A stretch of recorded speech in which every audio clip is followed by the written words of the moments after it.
딜사이트 마감 노트 시작합니다. 안녕하세요. 진행을 맡은 정지은입니다. 안녕하십니까, 전진영입니다. 엔화가 글로벌 금융시장의 뇌관으로 부상하고 있습니다. 최근 코스피 인덱스와 엔달러 환율이 연동되는 흐름인 만큼 엔화 흐름들 우리가 계속해서 좀 주목을 해보셔야 될 것 같은데요. 일단은 어제 일본은행에서 이 당분간 금리 인상에 대해 선을 그으면서 엔화는 약세를 기록하고 있습니다. 이 가운데 오늘 거래소 시장 장 초반 대비 낙폭이 조금 축소가 됐습니다. 여러 가지 불확실성 국면 속에서 외국인과 기관은 동반 매도 우위를 펼치고 있고요. 개인만이 매수에 나서주면서 지수 하락을 방어하는 상황입니다. 슈퍼 마이크로 컴퓨터가 야기한 이익 우려 속에서 반도체 종목들은 조금 부진한 상황이고요. 다만 실적주에 대한 매기는 계속해서 이어지고 있습니다.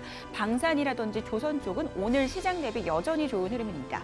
시각 현재 코스피 지수 0.93% 다시 한번 낙폭이 조금 확대가 됐습니다. 2,544선 지나가고 있습니다. 코스피 시장의 흐름 짚어봤고요. 이어서 코스닥 쪽도 살펴볼까요? 네, 코스닥 쪽은 오후 들어서 강한 반등세가 들어왔습니다. 그래서 한때 상승 전환하기도 했는데 지금은 또 다시 약보합권에서 움직이고 있는데요. 0.5% 정도 빠진 744포인트 지나가고 있습니다. 자, 오늘 코스닥은 단연 코로나 관련주들이 주목받고 있는데 코로나 진단키트주 그리고 여기서 마스크 관련주들까지 온기가 퍼져나가고 있습니다. 그리고 예전에는 원숭이 두창이라고 불렀던 엠폭스가 다시 확산할 우려가 나오면서 이쪽에도 지금 관심이 쏠리고 있는데요. 자, 그리고 미국에서 해리스 부통령의 지지율이 올라가고 있으면서 이 대표적인 해리스 트레이드 종목이죠. 마리화나주 그리고 친환경 에너지주가 또 수급이 올리고 있습니다. 자, 지금 V자 반등을 나서던 우리 증시 오늘은 잠깐 쉬어가고 있는데 변동성도 많이 나오고 있습니다. 자, 투자 전략 잘 세워봐야겠죠? 딜사이트 TV 마감 노트 피기 시작합니다.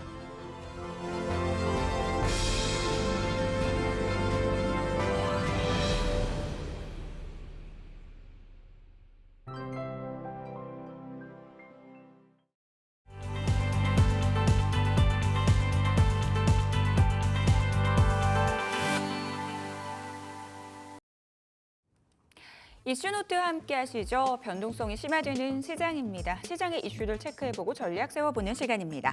자, 알파경제 김종효 이사 함께 하겠습니다. 안녕하세요. 안녕하십니까. 네, 오늘 시장 이야기 나눠보도록 하겠습니다. 자, 오늘의 이슈 화면으로 확인해 볼까요? 미 기술주 하락 여파 언제까지 갈지 반도체주 이야기 나눠보도록 하겠습니다. 해리스와 트럼프 이중수혜가 예상되는 건설주 전략 이야기 나눠보고요. 돈이 되는 CDMO 이야기까지 해보도록 하겠습니다. 일단 반도체 쪽 얘기부터 나눠봐야 될 것 같습니다. 슈퍼 마이크로 컴퓨터 실적 여파에 오늘 반도체 투심 돌아오지 않고 있는 상황입니다. 사실 반도체가 올라야 지수가 오르기 때문에 포트에 반도체가 없어도 반도체 섹터는 항상 모든 투자자분들의 관심 대상인데요. 오늘 특별히 반도체 이슈를 준비하신 이유가 있을까요? 네, 여기서 핵심이 뭐냐가 이제 가장 중요할 텐데요. 일단 뭐 결론부터 말씀드리면 국내 종목군들이 뭐 밸류가 비싸다거나 아니면 업황 자체가 지금 뭐 꺾였다 이렇게 보기에는 어렵습니다. 그럼에도 불구하고 최근에 이 종목들의 전체적인 흐름을 지켜보시면 전반적으로 수급이 모든 걸 지배한다라고 우리가 단순하게 생각해도 지금의 흐름은 그대로 뭐 맞닿아 있다라고 볼 수가 있는 거죠.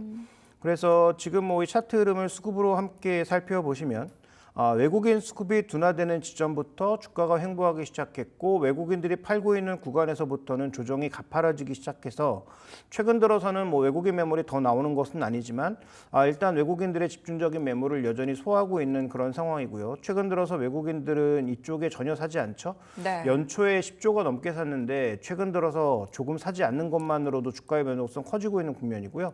하이닉스 마찬가지입니다. 하이닉스는 이미 지난 7월 초반부터 팔았죠. 그때부터 주가가 고점을 형성하고 지속적으로 내려가고 있는데요. 자, 무슨 얘기를 드리고 싶은 거냐면 두 가지 변수가 있습니다. 지금 현재 시장에 나타나고 있는 변동성은 뭐 다 아시는 것처럼 엔화 관련 변동성이잖아요. 네. 그러면 엔화가 지금 바닥을 찾았느냐? 아니죠. 누구도 확인해 줄 수 없는. 그다음에 지금 실질 치료 환율 기준으로는 130엔까지 빠져도 별로 할 말이 없는 엔화 가치거든요. 그러면 엔화가 추가적으로 빠질 때 과연 글로벌 증시 또 그 중심에 있는 반도체는 안전할까? 안전하지 않고요.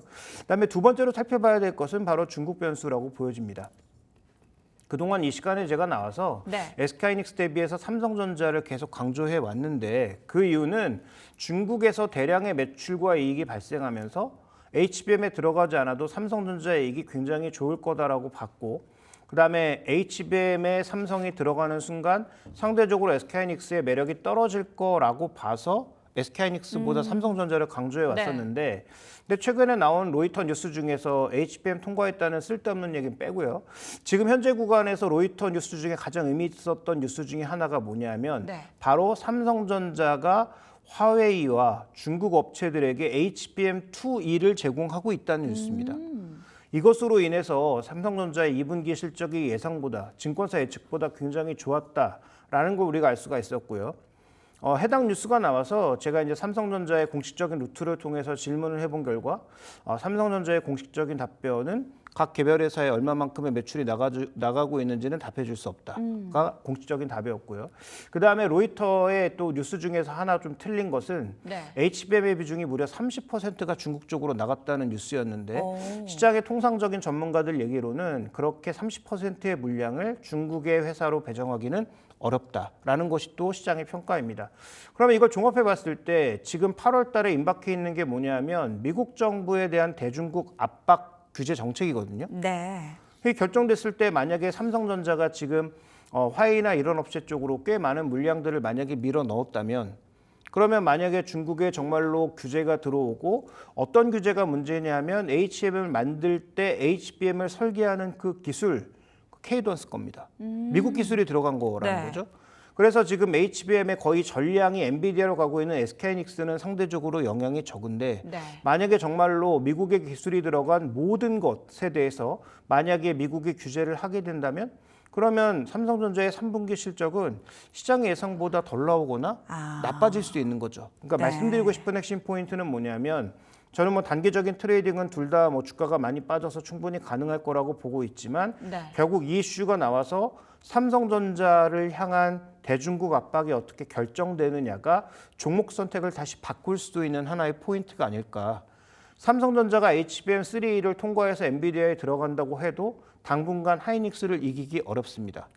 또 하나 중요한 것은 SK하이닉스는 이미 내년 연초 한 중반 물량까지는 이미 다 전량 매도가 돼 있는 상황입니다. 그러니까 SK하이닉스의 이익은 크게 변하지 않아요. 중국을 규제했을 때 레거시 쪽에서는 조금 줄어들 수 있는데 HBM 쪽은 줄어들지 않죠. 삼성전자는 HBM이 4분기에 들어간다고 하더라도 일단 이익 기여도가 좀 낮은 상태에서 레거시가 좋아진 게 이익의 거의 전부라고 봐도 되는데 이게 만약에 생각보다 둔화될 수 있다면 4분기에는 이익이 다시 올라오겠지만 3분기에는 이익이 흔들릴 수 있다는 얘기가 되겠죠. 따라서 지금 우리가 주목해야 될 건 뭐 엔비디아 하락도 중요하고 글로벌 빅테크의 하락도 중요한데 네. 좀 더 중요하게 봐야 되는 것은 미국이 8월 달에 정말로 중국을 어느 정도의 레벨로 규제할 거냐. 이게 가장 중요한 이슈고요. 그래서 미국의 규제 강도와 방향에 따라서 다시 삼성전자에서 SK하이닉스로 종목을 바꿀 수도 있다. 둘 중에 저는 하나만 선택해야 된다라고 보고 있는데 아직까지는 삼성전자가 우위지만 만약에 대중국 압박이 높아지는 그런 구도로 가게 되면 삼성전자가 굳이 이렇게 답변을 하지 않고 있는 것도 조금 그렇고 그다음에 2분기에 예상보다 실적이 굉장히 많이 나온 것도 우리가 한번 추정해 볼 수 있는 그런 이슈이기 때문에 저는 그 부분에 있어서 종목을 바꿀 가능성이 있다를 말씀드리는 겁니다. 결정되지 않았고요. 그래서 네. 해당 뉴스가 나오면 다시 뭐 이 시간을 통해서 반도체 쪽의 종목 선택에 대해서는 언급을 드리도록 하겠습니다. 시장에서는 사실 미국 빅테크 업체들 하락 이 이야기만 지속적으로 하고 있는데 그보다 좀 중요한 두 가지 변수를 얘기를 해주셨어요. 엔화 흐름들 그리고 미국의 대중 정책 이것이 어떤 방향성을 가져갈 것인지 꼭 확인이 필요하다라는 부분들 말씀 주셨는데요. 자, 그렇다면 반도체 종목들 언제쯤 반등이 나와줄지 많은 분들이 좀 고민하시고 궁금해하시는 부분입니다. 일단 8월 말에 엔비디아의 실적 발표 대기하고 있는데요. 이거 말고 조금 더 중요하게 보는 요소가 있으신가요? 네, 엔비디아의 실적은 반등의 단초가 되지 못할 겁니다. 지금 뭐 착각하시면 안 되는 게 이 AI 종목의 그 버블을 만든 주체가 바로 엔캐리입니다. 엔캐리를 포함한 소위 공격적인 자금들이 레버리지를 바탕으로 공격적으로 밀어 올린 거죠. 그러니까 밸류 무시, 그다음에 뭐 시장 상황 무시, 전체적으로 이들을 끌어올렸다가 이들 종목이 의미 없이 그렇게 급락하고 있는 이유도 거기에 있는 거죠.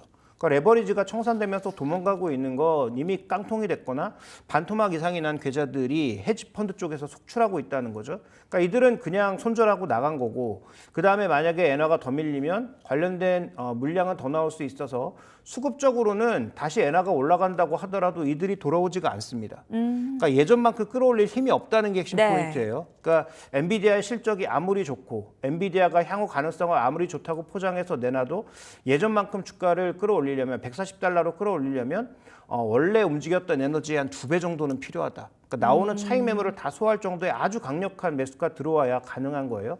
그런 매수 이제 없고요. 그러면 엔비디아의 그 실적으로 반등을 해서 삼성전자, SK하이닉스가 전고점 간다는 불가능한 얘기고 그러면 현재 구간에서 우리가 주목해봐야 되는 포인트는 결국은 엔비디아 실적이 아니라 아까 말씀드렸던 미국의 대중정책 결정 네. 그다음에 또 하나는 삼성전자의 진입 시점 시장에서는 계속 8월 말 내외 정도에서는 발표가 되지 않을까라고 보고 있는데 그게 실제로 이루어지는지 정도가 아마 이들의 반등에 어떤 포인트를 줄 수 있는 하나의 트리거라고 보고 있습니다. 알겠습니다. 일단은 미국의 대중 규제 이후에 외국인 수급의 방향성 잘 체크를 해봐야 될 것 같습니다. 자, 사실 그동안 이 시간 통해서 많은 분들이 아시겠지만 김종효 이사께서는 SK 하이닉스보다는 삼성전자다라고 말씀을 해주셨습니다. 이제 조금씩 분위기 변화가 있기 때문에 다시 한번 앞서서 말씀해주신 내용을 좀 정리해보실 필요가 있을 것 같아요. 일단은 그 하이닉스랑 삼성전자에 대해서 단기 트레이딩은 가능하다라고 보시는 건가요? 네, 둘 다 좀 많이 빠졌고요. 그다음에 네. 지금 펀더멘털로 빠졌다라기보다는 수급으로 인한 하락이 충분히 작용하고 있기 때문에 반도체 업사이클에서 뭐 하이닉스도 그렇고 삼성전자도 그렇고 PB 2배 정도는 평균적으로 갈 수 있는 가격입니다. 하이닉스 기준으로 25년 대비해서 18만 원 아래 정도가 지금 18만 원 정도가 PB 2배 정도의 가격이고요. 네. 그다음에 지금 삼성전자는 2배 가지도 못한 상황이에요, 주가가. 그러면 둘 다 매력이 있는 상태라는 것은 분명한데 아까 말씀드렸던 대로 업사이클 때 가능하다는 거예요. 그럼 업사이클이 끝났거나 업사이클이 둔화되는 지점에서는 그 가격도 못 갈 수 있다는 거죠. 그래서 현재 뭐 단기적인 트레이딩은 뭐 시장의 반등에 의해서 얼마든지 가능하지만 투자 관점에서 봤을 땐 여전히 아직까지는 삼성전자의 매력이 있고 만약에 미국의 대중 압박이 높아지는 그런 구간이라면 삼성전자의 비중을 줄여서 다시 SK하이닉스에 대한 관심을 조금 높여갈 필요가 있지 않느냐 이렇게 보고 있는데 네. 이건 뭐 제가 미리 알고 결정할 수 없는 부분이니까 미국의 대책이 나오고 그 대책을 받아들이는 양사의 입장을 좀 더 살펴보면서 결정을 해야 될 것 같다. 그러니까 결론 지으면 아직까지는 삼성전자가 우위에 있다 이렇게 보고 있습니다. 일단 아직까지는 삼성전자가 우위에 있지만 미국의 이 대중 규제 압박 정도에 따라서 하이닉스로 바뀔 가능성도 있다. 이에 대한 부분은 추후에 모시고 저희가 추가적인 이야기 나눠보도록 하겠습니다. 자, 건설주로 넘어가 볼게요. 참 정치라는 게 어려운 것이 얼마 전까지만 하더라도 트럼프가 미국의 대통령이 될 것이다라는 이야기들 정말 많았는데 해리스 부통령의 지지율이 솟아오르면서 이제는 진짜 미 대선이 오리무중에 있다라는 이야기 나오고 있습니다. 그러다 보니까 누가 되더라도 상관이 없는 업종에 대한 관심도가 증가하고 있는데요. 그게 바로 건설주다라는 얘기가 있더라고요. 네, 근데 건설주가 뭐 미국 대책의 영향을 받을 가능성은 낮다라고 봐야 되고요. 네. 다만 이제 건설주들은 생각해 보시면 실적이 그렇게까지 나빴던 적이 별로 없습니다. PR이 뭐 한 4-5배에서 움직이고 있거든요. 그러니까 실적이 나쁜 것이 아니라 PF 우려라든지 외부적인 요인, 시장에 대한 관심 뭐 이런 것들이 전반적으로 사라지고 그다음에 그동안 뭐 고금리, 뭐 경기 둔화 이런 것들이 막 겹쳐지기 시작하면서 건설업종은 시장의 관심 자체에서 지워진 거죠. 근데 최근에 뭐 수도권을 중심으로 부동산도 조금 들썩이고 있고 PF 문제도 생각보다 그렇게 크게 심각해지지는 않을 것으로 예상이 되면서 네. 뭐 아시는 것처럼 금융주도 견조한 모습을 보여주고 있지 않습니까? 그러다 보니까 건설주 중에서 상대적으로 조금 종목군들이 조금 구별되고 있다 정도로 볼 수 있는 상황이에요. 그래서 건설주를 지금 구별해내는 가장 핵심 포인트는 미국 대선의 결과가 아니라 그다음에 미국 대선의 결과에 의해서 어떤 종목이 수혜를 받는 것이 아니라 본질적인 기업의 가치에서 실적이 큰 변화가 없을 만한 종목, 그다음에 지금 현재 구간에서 여전히 모멘텀이 살아있는 종목들 이렇게 조금 종목을 구분해낼 필요가 있지 않느냐 이렇게 보고 있습니다. 옥석 가리기 전략 포인트 리스크 짚어주셨습니다. 근데 최근 중동 쪽 리스크가 굉장히 크잖아요. 여러 가지 시끄러운 뉴스들이 나오고 있는데 건설주는 워낙 중동 이슈에 또 민감한 만큼 이쪽도 좀 확인을 해봐야 될 것 같습니다. 근데 지금 이제 이슈가 나오는 지역이 뭐 이란이라든지 이런 지역이기 때문에 근데 우리가 이란 쪽에 이미 들어가서 무언가를 못한 지는 꽤 오래된 상황이고요. 네. 그다음에 이스라엘은 더더욱 그렇고요. 그러니까 지금 분쟁이 나타나고 있는 지역에서 우리가 뭐 공사하고 있는 부분은 없죠. 그다음에 그 인접 지역에서도 지금 추가적으로 공사 수주와 관련된 부분이 있느냐? 그렇게 아직까지 많지는 않습니다. 뭐 물론 홍해 부근은 이집트하고 이스라엘, 사우디가 맞닿아 있는 부분이기 때문에 네. 홍해와 관련된 뭐 개발에 대해서는 만약에 뭐 이스라엘 문제가 좀 더 심각하게 불가지고 그쪽에 뭐 시리아가 뭐 참전하고 뭐 이런 어떤 분위기로 간다면 그건 좀 심각해 보이지만 현재 지금 해외에 투자하고 있는 중동 쪽에 투자하고 있는 쪽의 프로젝트의 핵심은 아라비아 반도의 주로 서쪽 지역입니다. 그러니까 사우디와 UAE 이런 쪽이거든요. 네. 그러니까 이쪽은 그 지금 분쟁에서 물론 연관은 있지만 아주 큰 영향을 받을 가능성은 좀 낮다라는 관점에서 봤을 때 저는 이게 정말 심각한 상태가 아니고 그동안 했던 대로 뭐 약속대련 정도의 형태로 간다면 아마 큰 영향은 없을 것으로 보이고 심각해질 경우에는 뭐 중동 전반에 영향이 있을 수 있죠. 근데 네. 지금 사우디가 뭘 하려고 그러고 있는 거냐? 홍해 쪽에는 놀자 분위기를 만들고 싶어 하는 거고, 그다음에 이제 거기 뭐 더라인 같은 것들도 짓고 싶어 하고 있고, 그다음에 지금 내륙 쪽 주로 석유가 나고 있는 아라비아 반도 서쪽 지역에서는 지금 석유가스 플랜트를 대거 지으려고 하고 있는 겁니다. 왜냐하면 유럽에서 러시아가 빼면서 그동안 버렸던 사우디의 가스를 개발을 해서 이걸 유럽에 팔아먹으려고 지금 생각하고 있는 거거든요. 네. 그러니까 그와 관련된 공사가 증가하고 있는 상황이다 보니까 뭐 이건 그렇게 지금 나타나고 있는 이란과 이스라엘 분쟁과는 큰 흐름이 없다. 오히려 사우디 플랜트가 그동안 조금 미뤄뒀던 걸 증가시킬 가능성이 있다. 이렇게 좀 보셔야 될 것 같습니다. 네. 중동 관련 리스크, 일단 당분간은 미치는 영향 제한적일 것이다라는 부분들 강조해서 말씀 주셨습니다. 건설주 내에서는 그럼 어떤 종목들 보고 계세요? 투자 관점에서는 저는 삼성 E&A를 보고 있는데요. 네. 지금 뭐 글로벌 증시가 뭐 요동치고 있는 상황이지만 얼마 전까지 신고가를 보였던 종목 중에 하나가 테크닙 FMC 같은 종목군들이 신고가를 보였던 거죠. 근데 네. 뭐 최근에 뭐 증시 변동성 나타나면서 같이 조정을 보였지만 테크닙 FMC가 뭐 하는 기업이냐면 대륙붕 쪽에 이런 석유가스 플랜트를 만드는 기업입니다. 이게 왜 신고가를 갔을까? 실적이 좋기 때문이거든요. 실적은 왜 좋을까? 지금 당장 전력은 필요하고 그다음에 뭐 원자력은 만드는데 시간이 오래 걸리고 풍력과 태양광도 당장은 뭔가를 만들지 못하니까 결국은 천연가스 관련된 플랜트들이 증가하고 있다는 걸 방증하는 거죠. 그 해상 플랜트를 만드는 게 테크닙 FMC고요. 삼성 E&A 같은 경우에는 지금 육상 쪽에 화학 플랜트, 석유가스 플랜트를 그동안 하지 못하다가 사우디에서 수주한다고 했던 게 작년부터입니다. 근데 그게 이제 지연돼서 올해까지 온 거예요. 그래서 이와 관련된 기대감이 나타난다면 삼성 E&A는 국내 이슈와는 상관없이 사우디 이슈로 좀 더 주가가 재평가될 가능성이 있고 네. 현재도 주가는 그렇게 비싸지 않다라고 보여지고요. 그다음에 국내 건설사에서 실적은 나쁘지 않은데 과거의 그 악몽은 조금 이제 지워지고 있는 상황, 뭐 광주 쪽이라든지 이렇게 공사가 크게 아파트가 무너졌던 그런 악몽은 지우고 그다음에 자체 개발 사업이 많아서 PF 관련 문제가 터진다고 하더라도 상대적인 영향력이 적은 두 건설사가 바로 최근에 그래도 견조한 GS건설과 HDC 현대산업 개발입니다. 그러니까 이런 종목군들은 제가 보기엔 트레이딩 바이 정도의 의견을 드릴 수 있겠다. 투자 관점에서 보기에는 여전히 이제 국내 건설주들은 변수들이 좀 많이 있기 때문에 이들 종목은 트레이딩 바이 정도, 삼성 E&A는 매수 의견을 드릴 수 있을 것 같습니다. 투자 관점에서는 삼성 E&A, 트레이딩 관점에서는 GS건설과 현대산업개발까지 이야기 나눠봤습니다. 자, 제약바이오로 넘어가 보도록 하겠습니다. 금리 인하에 대한 수혜주 그리고 미 대선과 무관하게 잘 갈 수 있다라는 점에서 바이오 쪽 굉장히 견조한 모습이 이어지고 있습니다. 그 안에서도 CDMO 쪽이 굉장히 각광을 받고 있는데요. CDMO 쪽에 좀 주목하시는 이유부터 좀 들어볼게요. 네, 결국은 우시바이오가 쫓겨난다는 거죠. 그 시점은 뭐 우리가 정확하게 알 수 없지만 어쨌든 쫓겨난다라는 것이고 그 다음에 여기서 핵심 포인트는 대신 중국을 밀어내는 순간 미국의 제약바이오 업체들도 돈을 더 많이 내야 된다라는 건 당연한 얘기입니다. 왜냐하면 우시바이오를 선택했던 건 이들이 뭐 크게 잘해서라기보다는 잘 만들기도 하고 가격이 저렴했기 때문입니다. 그러니까 미국에서 만드는 여러 가지 약들을 그쪽에선 개발만 하고 그다음에 실제로는 중국에서 싸게 만들어서 미국으로 가져와서 최대한 마진을 엄청나게 붙여서 팔았던 거죠. 네. 근데 이걸 만약에 한국이나 론자나 이런 쪽으로 갖고 오게 되는 순간 마진율은 팍팍 깎이죠. 그래서 제가 보기엔 뭐 법이 통과된다고 하더라도 실제로 중국에서 빠져나와서 이동하는 그 속도는 생각보다 굉장히 느릴 가능성이 있다라는 네. 것을 알고 계셔야 될 것 같고요. 의외로 지금 뭐 반도체 쪽에서도 계속 발견되고 있지만 그렇게 미국 정부가 대놓고 압박해도 엔비디아나 ASML이 계속 중국에다 장비와 반도체를 팔죠.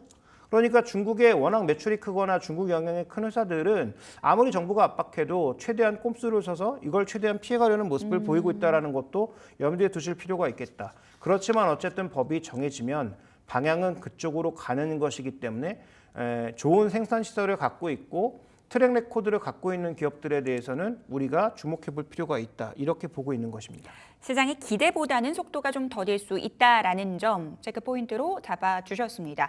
사실 이렇게 CDMO 시장이 각광을 받는 건 돈이 되기 때문이겠죠. 5년 후에 CDMO 성장이 60조 원까지 성장할 수 있다라는 얘기가 나오고 있습니다. 그렇기 때문에 많은 제약사들이 이 시장에 좀 뛰어들고 있던데요. 기존에는 어쨌든 이 분야 강자는 삼성바이오로직스였는데 어떻게 분위기 변화가 있을 수 있을까요? 네, 이게 굉장히 중요한 게 트랙 레코드하고 신뢰도입니다. 그다음에 이제 생산 능력이라는 거죠. 근데 뭐 아시는 것처럼 삼성바이오로직스에 별로 일감이 없었는데 공장을 계속 늘려갔죠. 네. 그런데 코로나 기간에 실제로 만들어야 될 이 RNA 계열의 여러 가지 약들을 삼성바이오로직스가 생각보다 굉장히 많이 만들었고 또 잘 만들었단 말이에요. 이렇게 글로벌 회사들과 트랙 레코드가 쌓이면 믿을 수 있다는 거죠. TSMC가 뭐 하는 회사입니까? 전부 남의 거 만들어주는 회사입니다. 근데 남의 걸 그냥 만들어주는 게 아니고 같이 연구하고 같이 개발해서 조금 더 잘 만들 수 있는 방향도 같이 연구하고 있는 회사라는 거죠. 그러면서 중요한 건 뭡니까? TSMC는 자기 걸 만들지는 않죠. 그러면 CDMO만 전문적으로 하는 회사가 네. 잘 만들고 개발 능력도 있고 공장도 계속 확장되고 있는 상황이라면 주목해야 될 회사는 지금 뭐 계속 언급되고 있는 뭐 바이넥스나 이런 회사들이 아니다. 8공장까지 확장할 것으로 이미 계획이 다 짜여져 있는 삼성바이오로직스에 집중하시는 것이 가장 좋은 전략이고요. 실제로 우시바이오의 물량을 받아올 수 있을 정도의 캐파를 가지고 있는 것도 지금 삼성바이오로직스 뿐이다라고 봐야 될 것 같습니다. 그래서 우시바이오께 빠져나온다는데 그 작은 업체들을 주목하고 있는 것은 뭐 제가 보기엔 격가지에 불과하다라고 볼 수가 있겠고 실제로 그런 업체들이 물량을 받을 수 있을지도 저는 뭐 확신하기가 어렵기 때문에 결국 생산량이나 생산 설비의 어떤 신뢰도라든지 이런 것들을 고려해 보면 실제로 이 바이오 설비가 반도체 설비와 상당 부분 또 일치하는 부분이 있기 때문에 신뢰 삼성, 뭐 관리의 삼성의 어떤 그 흐름을 고려해 본다면 삼성바이오로직스 외에는 별다른 대안이 없다 이렇게 봐야 될 것 같습니다. 트랙 레코드가 굉장히 중요하다라는 부분들 따라서 삼성바이오로직스 굉장히 우위를 점할 것이다라는 부분들 또 말씀 주셨습니다. 자, 오늘 이슈노트 김종효 이사와 함께 이야기 나눠봤습니다. 오늘 도움 말씀 감사합니다.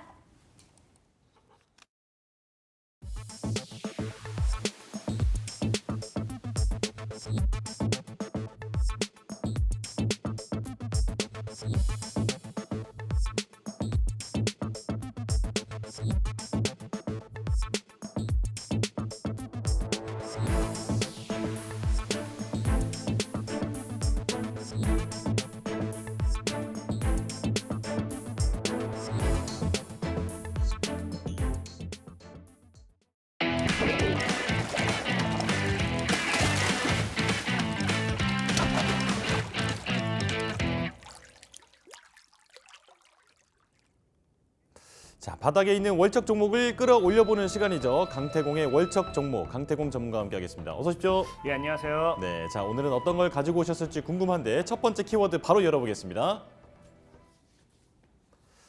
사람들을 위한 제약 바이오. 예, 맞는 말이네요.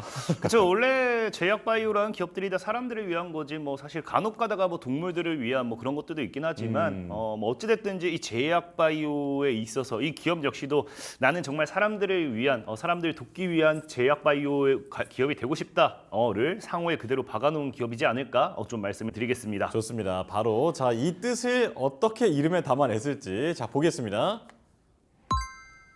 그렇네요. 피플바이오네요. 그냥 직역하면 그대로죠.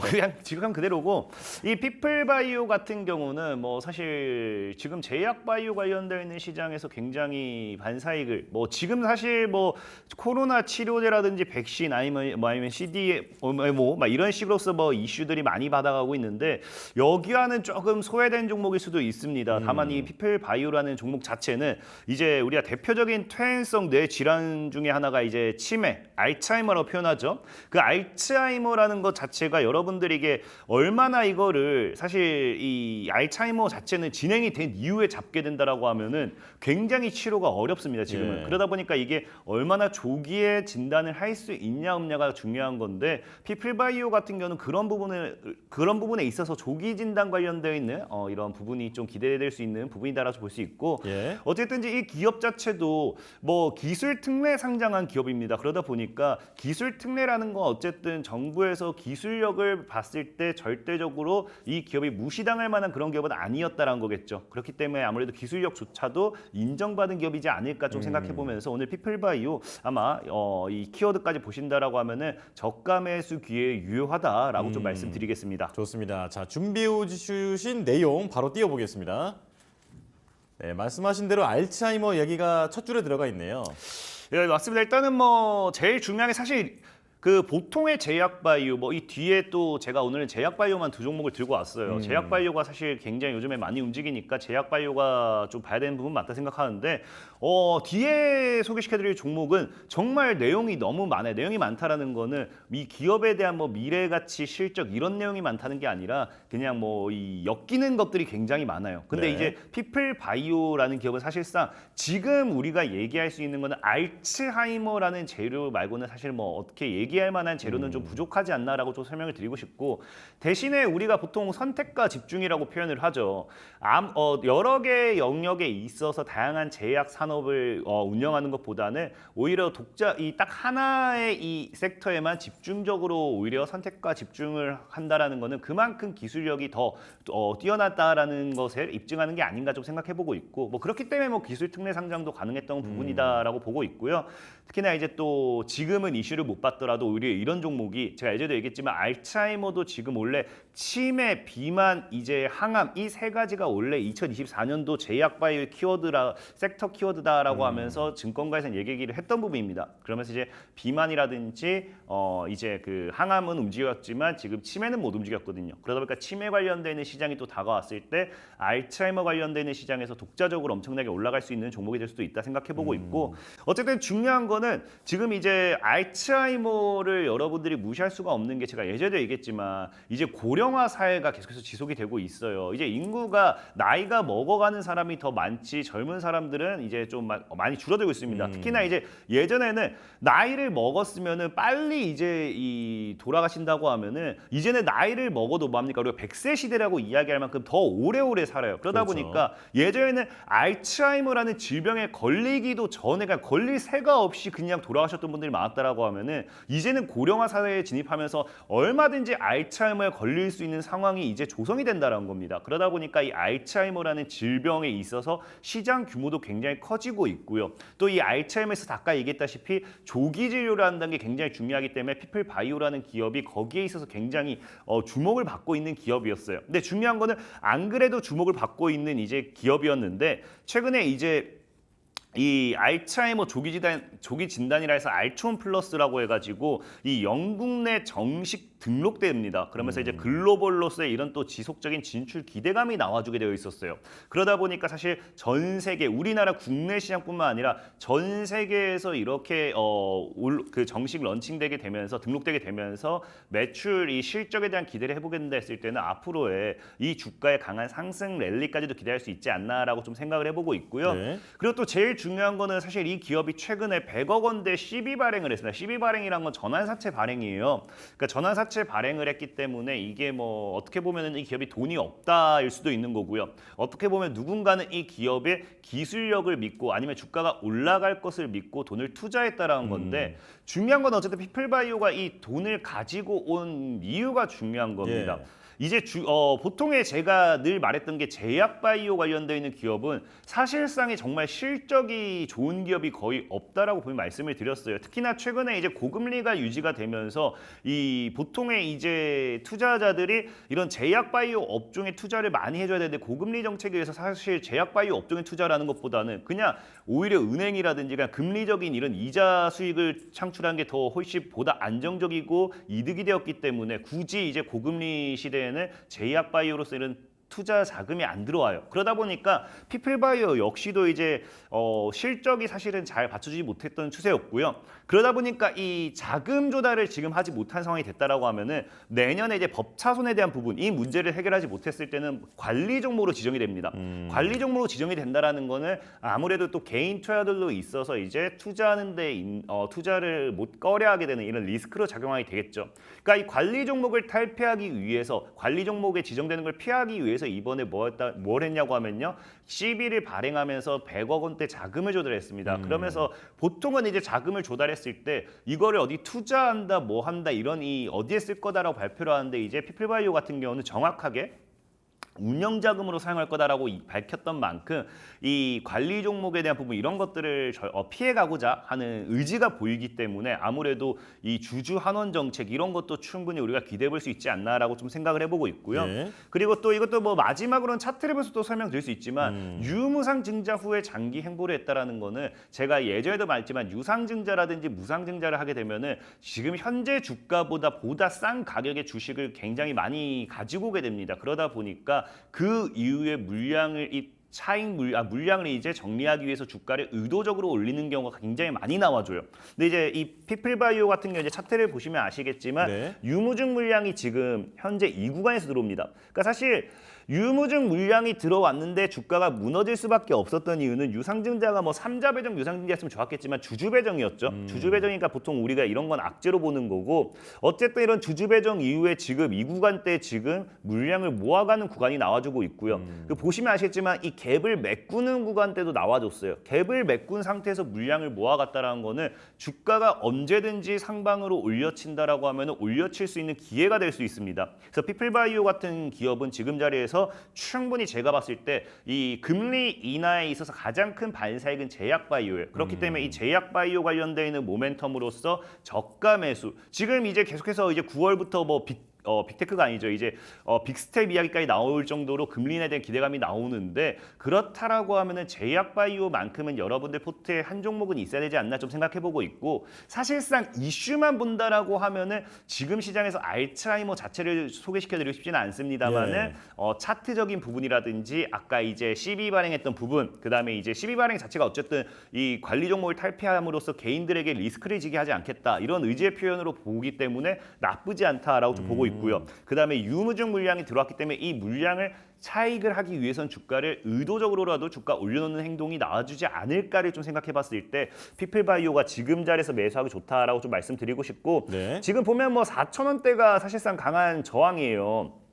그래서 뭐 4,000원 아래로는 여러분들이 뭐 얼마든지 매수를 하셔도 좋습니다. 보면은 뭐 완전히 그냥 이 바닥에서 잘 돌고 있기 때문에 4,000원 아래에서는 여유롭게 분할매 포지션을 취하시고요. 그럼 지금 자리에서 사실상 뭐 열린 자리는 저는 2만 원까지도 얘기하고 싶긴 하지만 지금 자리에 일단은 8,000원대를 뚫는 게 먼저 중요해요. 조금 안전하게. 네, 좀 더 안전하게. 어차피 시청자 여러분 내가 뭐 2만 원 얘기해주면 8,000원 가도 안 팔 것 같거든요. 그러니까 8,000원 정도 가면은 2배 정도 많이 먹었습니다. 예. 욕심낼 필요 없이 8,000원 정도 저항을 못 뚫는다 싶으면 그냥 수익 실현하셔도 좋고요. 손절 가격은 이 3,000원대를 크게 이탈하지 않는다라고 하면은 얼마든지 들고 가셔도 좋겠다라고 좀 말씀을 드리면서 피플바이오에 대한 설명 좀 이제 마무리하도록 하겠습니다. 네, 자 매수가는 4,000원 정도인데 손절가는 3,000원. 이제 그 구간은 아주 짧게 잡아주셨고 그리고 목표가로는 그 위쪽으로는 좀 더 열려 있다 이렇게 설명을 해주셨습니다. 자 피플바이오 먼저 설명 들어봤고요. 자 두 번째도 제약바이오라고 하셨는데 키워드가 궁금해집니다. 바로 보겠습니다.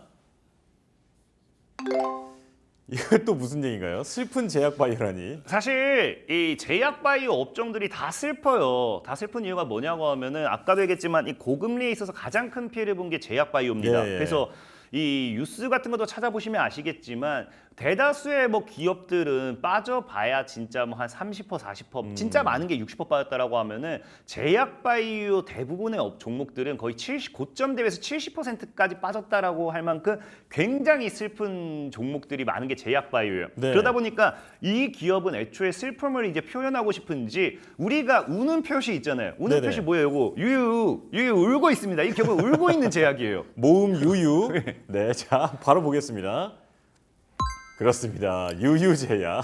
지금 눈에서 눈물이 나고 있는 표현이잖아요. 그래서 아, 여기 정말로 관계자분들이 들으시면은 우리 안 슬픈 회사야 이렇게 말씀하실 것 같아요. 근데 슬프지는 않아요. 사실 진짜 이 기업이 설명드리겠지만 좋은 내용 많죠? 네, 이게 사실 진짜로 이 기업은 아까 이제 피플바이오라는 종목은 알츠하이머 하나만 있다라고 하면은 제가 아까도 얘기했지만 사실 제약바이오라는 종목은 이 모멘텀이 많으면 많을수록 좋다라고 말씀을 드렸잖아요. 그러니까 이 유유제약 같은 경우는 뭐 제가 계속해서 얘기했던 대통령 선거를 앞두고 있어서 3년 주기를 봤을 때 이 특정 인물에 대한 이 수혜주로도 엮일 수 있기 때문에 사실 제약바이오가 아니어도 대통령 선거 이 반사익 수혜주 이런 걸로도 가져가도 좋은 종목이다 말씀드리고 싶고 그게 아니라도 사실 설명하려고 하면은 뭐 안구건조증이라든지 뭐 탈모 치료제라든지 최근에는 이제 또 코로나 관련되어 있는 이 반사익 수혜주들이 올라가고 있잖아요. 그래서 이런 부분도 굉장히 많아요. 근데 제가 오늘 언급하고 싶은 건 사실 여기에 대한 부분은 아니고 오늘의 키워드에 대한 부분, 오히려 지금 집중해야 되는 건 이 키워드에 대한 부분을 좀 더 집중해야 된다라고 좀 말씀드리면서 네. 키워드를 보고 좀 설명을 드리도록 하겠습니다. 좋습니다. 자, 오늘 주가는 한 5% 이상으로 올라가고 있는데 자, 내용 보겠습니다. 이제 지금 비만 치료제가 굉장히 이슈가 되고 있죠. 우리 이제 일라일리 이제 비만 치료제 같은 경우도 일라일리 같은 경우도 이제 최근에 이제 또 조만간 우리 한국에 국내에 출시한다 이야기가 나올 만큼 비만 치료제 관련돼 있는 것들이 굉장히 핫해요. 그러다 보니까 사실 전에 얘기했다시피 삭센다의 특허 만료를 앞둔 부분도 있고 이런 것들이 전 세계적으로 지금 이 비만이라는 거는 이제 사실 질병으로 분류가 되었습니다. 이미 네. 분류가 되었고 그렇기 때문에 전 세계적인 이 치료제 시장 규모만 본다고 하면은 500조 원 규모가 넘어갈 정도로 이걸 무시할 수가 없어요.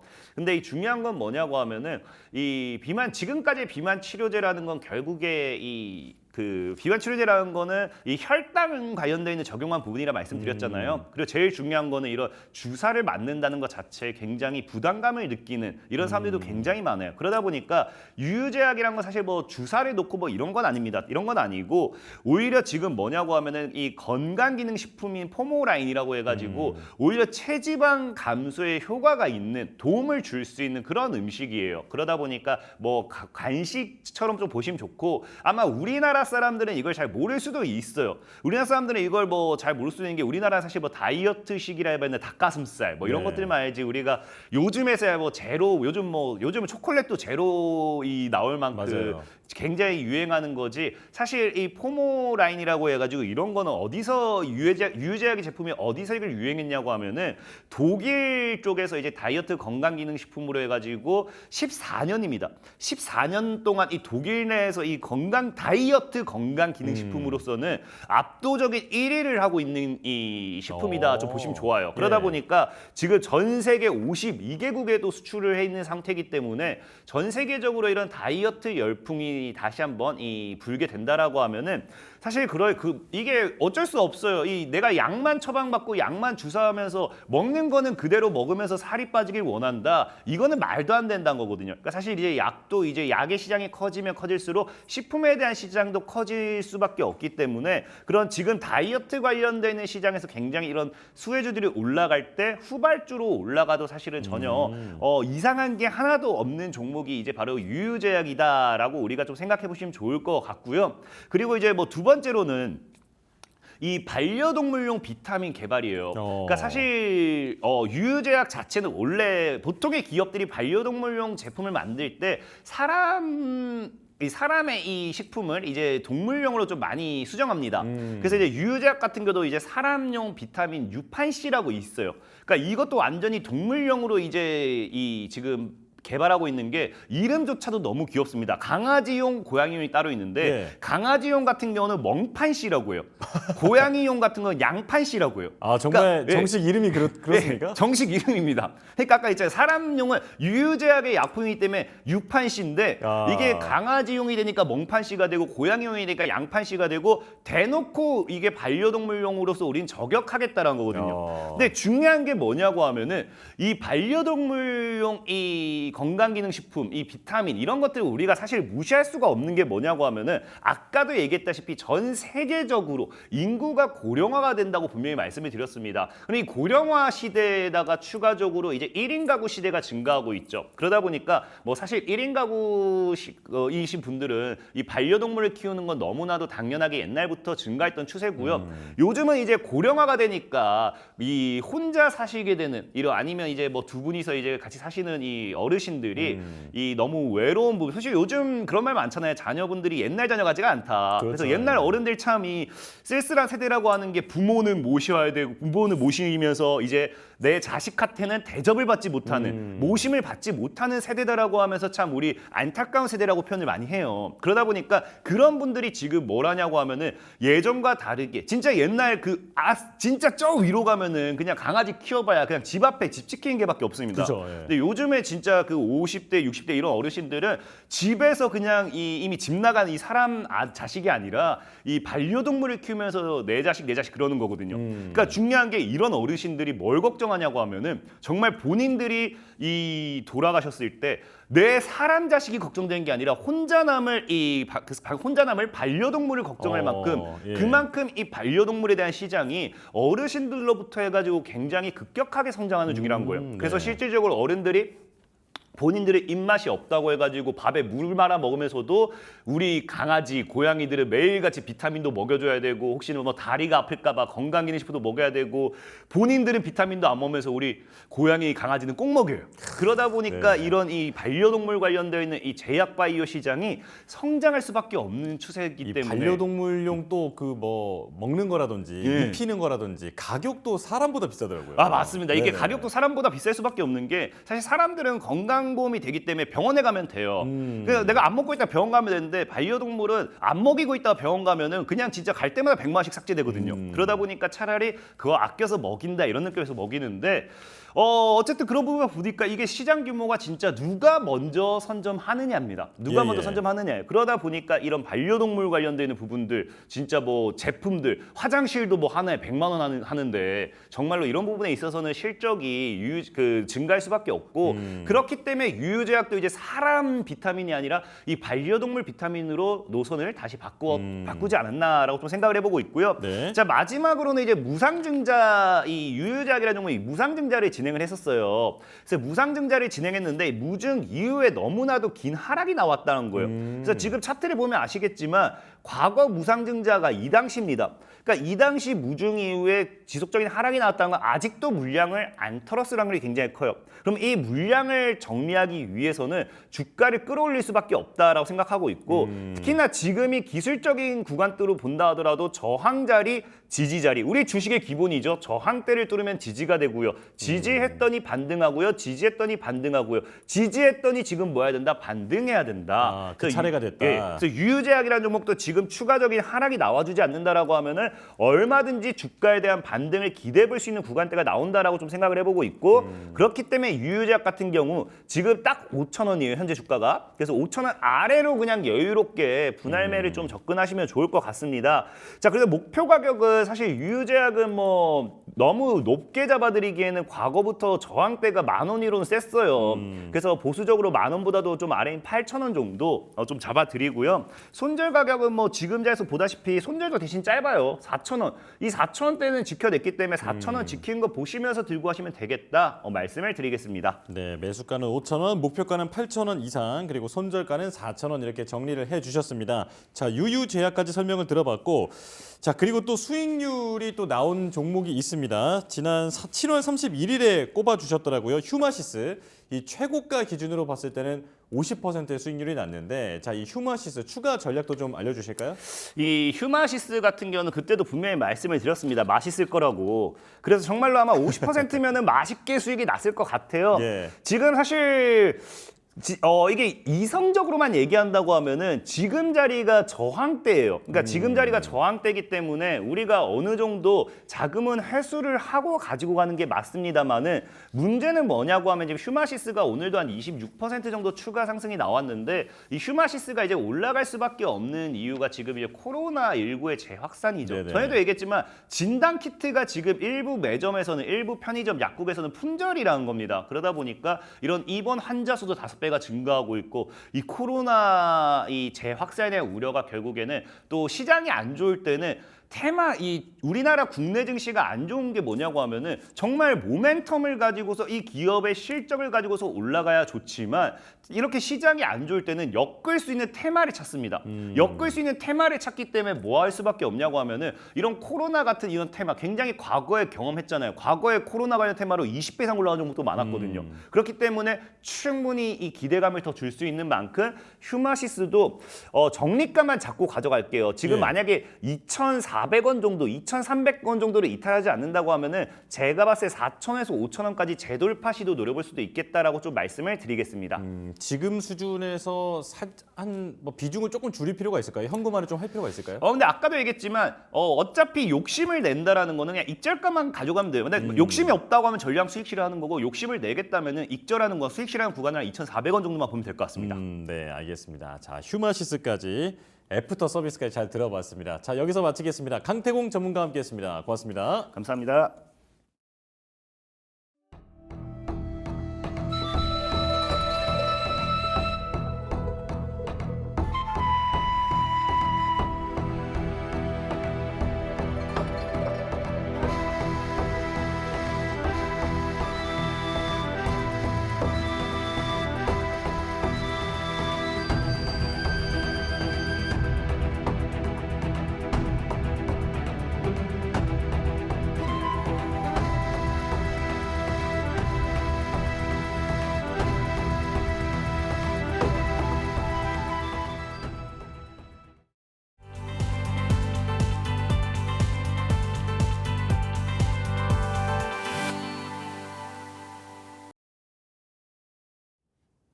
증권사 리포트를 통해 투자 인사이트를 넓혀보는 시간입니다. 역발상 투자 독립리서치 P&J 손창현 팀장과 함께하겠습니다. 어서 오십시오. 네, 자 오늘 첫 번째 리포트 바로 열어볼 텐데 많은 분들이 궁금해하시는 종목을 딱 제때 가져오신 것 같습니다. 바로 셀트리온인데요. 유한타증권의 리포트 목표가는 25만 원으로 상향 의견이 나왔습니다. 2분기 매출이 8,700억 넘게 나왔는데 분기 최대 매출이다. 램시마, 베그젤마, 유플라이마, 호조 이름이 어렵네요. 네, 진펜트라 미국 중형, 대형 PBM과 계약 진행하고 있고 바이오시밀러 중심의 높은 매출 성장이 기대된다. 자, 바이오시밀러 이 업황부터 한번 짚어주시는 게 좋을 것 같아요. 네, 이 바이오시밀러라고 하면 이제 뭐 아시다시피 시밀러, 유사하게 제품을 만든다라고 보시면 됩니다. 그래서 생물학적 제재를 이용을 해서 만드는 게 바이오시밀러고요. 화학적인 제품으로 이용을 해서 만드는 게 제너릭이다라고 생각을 하시면 될 것 같습니다. 그래서 이 바이오시밀러가 커지기 위해서는 결국에는 일반 의약품이라고 하는 오리지널 의약품이 특허가 완료가 되면 그 특허 완료된 그 제품을 가지고 시밀러나 제너릭으로 만든다라고 생각을 하시면 되는데요. 국내 쪽은 특허가 한 10년으로 되어 있고 그리고 해외 쪽은 한 20년에서 25년으로 알고 있습니다. 예. 그래서 근데 이제 최근에 이제 특허가 가장 빨리 이제 풀리고 있고 이슈가 되고 있는 게 이제 싹센다라고 하는 제품이잖아요. 그래서 이 비만약 치료제가 본격적으로 특허가 풀리면서 이 비만약 치료제에 대한 이제 바이오시밀러나 제너릭도 본격화될 수 있을 것이다라고 보고 있습니다. 거기에 대한 이슈가 이제 바이오시밀러 쪽으로 연결이 되고 있다라고 생각을 하시면 되고요. 국내 바이오시밀러 관련돼서 굵직한 기업이죠. 셀트리온이 있고 그리고 미국에 상장되어 있는 바이오에피스라고 하는 삼성바이오로직스와 이제 관계된 회사가 미국에 이제 있고요. 그리고 이 국내 쪽에서는 이수앱지스 그리고 에이프로젠 등이 있다라고 생각을 하시면 될 것 같습니다. 근데 이 바이오시밀러 관련된 기업들이 기본적으로 이제 기간 산업이에요. 엄청나게 설비 투자를 많이 진행을 하고 나서 그리고 이제 규모의 경제로 만들어서 약가를 좀 인하를 해서 제품을 만들기 때문에 약가가 상당히 좀 저렴하다. 그래서 오리지널 제품보다는 훨씬 더 제품이 많이 싸다라고 생각을 하시면 될 것 같고 예. 그리고 이제 신약 파이프라인을 잘 이 특허 관련된 부분이 이제 해소가 되는 거를 잘 가지고 와서 바이오시밀러나 제너릭으로 만들어야 된다라고 하는 부분들이고 그리고 최근에 이제 바이오 관련된 부분이 업황이 상당히 좋아지다 보니까 금리 인하에 대한 효과 그리고 생물학적 이 바이오법 관련된 미국에서의 규제 완화 그리고 우리의 반사이익 그리고 이 본격적인 이제 실적 장세로 접어들면서 실적이 되는 쪽은 상당히 좋은 흐름을 보이고 있다는 거죠. 그래서 셀트리온도 그런 의미로 좀 보시면 좋지 않을까라고 해서 말씀드리려 합니다. 예, 이게 어제였나요? 불기둥이 나오면서 그 최근에 폭락세를 다시 이제 뒤집고 흐름을 되살리는 데 성공했는데 자 바이오 시밀러 시장도 커지고 있고 특히나 비만 치료제 싹센다의 특허 만료 시에 이제 복제약 시장이 더 커질 것으로 기대가 된다 이렇게 말씀을 해주셨습니다. 자 그렇다면 리포트 이제부터 좀 자세히 보겠습니다. 예, 유안타 증권에서 25만 원 매수 유지했고요. 네. 첫 번째 보시면 이제 그 제목은 분기 최대 매출 기록입니다. 그래서 보시면 연결 매출액이 8,747억이 나왔고요. 예. 이 영업이익은 725억이 나왔고 그리고 순이익은 뭐 나오진 않은 부분입니다. 그래도 OP 마진을 통해서 분기 최대 매출을 기록을 했다라는 게 이제 핵심인 것 같고요. 램시마 IV라고 하는 제품이 있습니다. 이게 정맥 주사라고 생각을 하시면 되는데 이 그 정맥에 주사를 놔서 예. 어떻게 보면 조금 더 빠른 효과를 내게끔 하는 그런 주사라고 보시면 될 것 같습니다. 이제 류마티스 관절염이나 이 강직성 척추염 등에 많이 사용이 된다라고 생각을 하시면 될 것 예. 같아요. 이게 이제 상당히 추이적으로 좋은 판매가 진행이 되고 있다. 그리고 램시마 SC라고 하는 게 있습니다. 이게 피하 주사형이라고 해서 환자가 직접 주사를 할 수 있는 그런 제품이라고 생각을 하시면 되는데 이게 유럽에서 상당히 많이 판매가 되고 있다. 그래서 유럽 5, 영국, 독일, 프랑스, 스페인, 이탈리아 이렇게 5개국과 더불어서 점유율이 1분기 기준으로 22%까지 높아지고 있다. 그리고 램시마 IV와 합산을 해보면 EU 쪽 관련된 부분에 더해지는 부분에서 점유율이 75%까지 높아진다. 라고 보시면 됩니다. 유플라이마는 뭐 자가민역 치료제라고 생각을 하시면 될 것 같고 늦은 출시에도 불구하고 유럽에서 안정적인 성장을 기록을 하고 있다. 10% 정도 기록을 하고 있고요. 그리고 베그젤마라고 하는 베그젤마라고 하는 제품은 혈액암, 전이성 직결 장암에 이제 사용이 되는 치료제라고 생각을 하시면 됩니다. 이것도 이제 빠른 시장 점유율을 확대를 하고 있다라고 보시면 될 것 같고요. 예. 두 번째는 이제 준비를 마친 진펜트라 라고 하는데 진펜트라가 이제 램시마 SC 아까 얘기해드린 피하 주사체의 미국 제품명이 진펜트라라고 생각을 하시면 됩니다. 그래서 진펜트라가 2분기 매출액이 22억을 기록을 했고요. 6월부터 이제 대형 처방역 급여 관리체에 ES를 통해서 본격적으로 환급이 된다. 이거는 이제 보험 수가에 적용이 돼서 판매를 좀 할 수 있다라는 부분으로 해석을 하시면 될 것 같습니다. 예. 거기에 이제 PBM 처방약 급여 관리 업체 2개 정도와 등재 계약을 준비를 하고 있는 상황이고요. 그리고 3분기부터는 환급금 역시나 시작이 될 것으로 예상이 된다. 그래서 대형 PBM 및 중소형 PBM 계약을 통해서 이미 한 75%의 보험 시장 커버리지를 확보했다라는 데 초점을 맞출 수 있을 것 같고요. 거기에 대형 PBM 한 개사와도 이제 사보험에 대한 등재도 협의를 하고 있다. 그리고 중소형 PBM 등재도 지속적으로 확대를 하고 있는 상황이기 때문에 조금 더 이제 커버리지가 커질 거다라고 보고 있습니다. 그래서 하반기에는 진펜트라 관련된 광고를 본격적으로 좀 진행을 할 거다라고 하는 부분에서 조금 더 긍정적인 효과를 얻을 가능성이 높다라고 보고 있을 것 같습니다. 그래서 바이오 쪽 업황이 좋아지는 흐름에서 2분기 실적까지 좋아지고 있고요. 하반기에는 뭐 여러 가지 제품들이 있지만 특히나 미국 쪽에서의 판매가 기대가 되고 있다라고 제시하는 것 같습니다. 예, 다양한 제품이 유럽 그리고 미국 내에서 이제 점유율을 올려가고 있는데 특히나 미국 내에서는 이제 보험까지 적용을 받는 이제 그런 상황이 됐다 설명을 해주셨습니다. 자, 그렇다면 리포트 바깥에 있는 내용도 들어보겠습니다. 이게 이제 셀트리온 헬스케어와 작년에 합병을 했어요. 네. 근데 셀트리온 헬스케어가 뭐 했던 회사냐면 이 그 마케팅이나 판매만 전문적으로 좀 진행을 했었던 업체입니다. 그러니까 이 셀트리온이 연구 개발을 해서 만든 제품을 셀트리온 헬스케어에서 마케팅 판매를 주로 했다라고 생각을 하시면 될 것 같아요. 근데 이거를 일원화해서 결국은 만들어 놓은 거를 생산, 허가, 판매 등을 모두 내재화할 수 있는 여건을 만들어 놨다. 그래서 높은 가격 경쟁력을 내재화했다라고 볼 수가 있고요.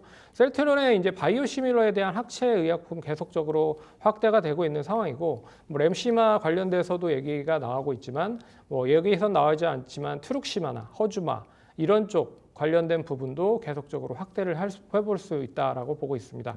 그리고 이제 셀트리온과의 셀트리온 제약도 합병에 대한 기대감이 있는데, 네. 이제 셀트리온 제약은 무엇을 하는 회사냐? 이 바이오 의약품을 국내 독점해서 판매권, 유통권, 그리고 이제 그런 걸 이제 확보를 해서 보유를 하고 판매를 하고 있는 업체라고 생각을 하시면 됩니다. 그래서 진천이랑 오창에 공장이 있고요. 이제 여러 가지 40여 개의 전문 의약품만을 좀 선별해서 공급을 하고 있다라고 생각을 하시면 될 것 같습니다. 일단 우선 기준 주주들 위주로 찬성 설문조사를 좀 진행을 하는 것 같아요. 그래서 7월 31일부터 8월 12일까지 설문조사를 거친 이후에 이사회를 통해서 결과를 발표한다라고 하니까 제가 봤을 때는 이게 합병이 10배 이상의 시가총액 규모가 차이가 나는 거기 때문에 결국엔 셀트리온 제약이 조금 더 덕을 많이 볼 가능성이 높다. 근데 세 가지 업체들을 다 합쳐버리면 어떻게 보면 여러 가지 부분을 한 번에 다이렉트로 할 수 있는 네. 그런 원스톱에 대한 라인업을 좀 구축할 수 있는 부분들이라 조금 더 시너지가 높을 가능성이 높지 않겠느냐라고 해서 업계에서는 좀 더 긍정적인 효과가 이어질 가능성이 높지 않겠느냐라고 뭐 말씀드릴 수 있을 것 같고, 예. 그리고 이제 서정진 회장이 본격적으로 이제 산업에 뛰어들었죠. 네네. 그래서 미국에 가서 지금 판매를 공격적으로 좀 진행을 하고 이슈가 있어서 많이 되더라고요. 네, 그래서 그런 것도 어떻게 보면 좀 찬티에 대한 영향, 그리고 회장님에 대한 그 역량이 어느 정도 좀 발휘가 되면 주가는 조금 더 상승할 수 있는 여지가 남아 있다. 그렇게 좀 봐야 될 것 같습니다. 네, 셀트리온 헬스케어 그리고 셀트리온 제약까지 만약에 합쳐지면 개발, 생산, 유통을 다 하는 어떤 제약 바이오 완전체 업체가 되지 않을까 이런 이제 기대가 나오고 있는 상황인데요. 자, 그렇다면 목표가를 보겠습니다. 25만 원으로 상향되어 있는데 이 가격 어떻게 보십니까?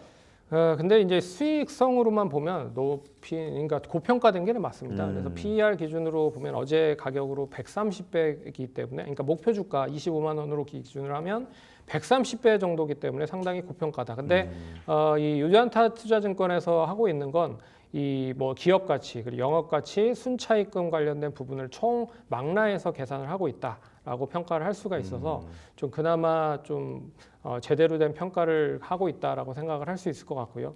하지만 뭐 제가 봤을 때는 내년 실적에 대한 부분들이 원체 좀 좋아질 가능성이 높기 때문에 내년 실적에 대한 부분을 끼워서 맞춘다라고 하면 PER이 한 30배 정도 수준으로 내려갑니다.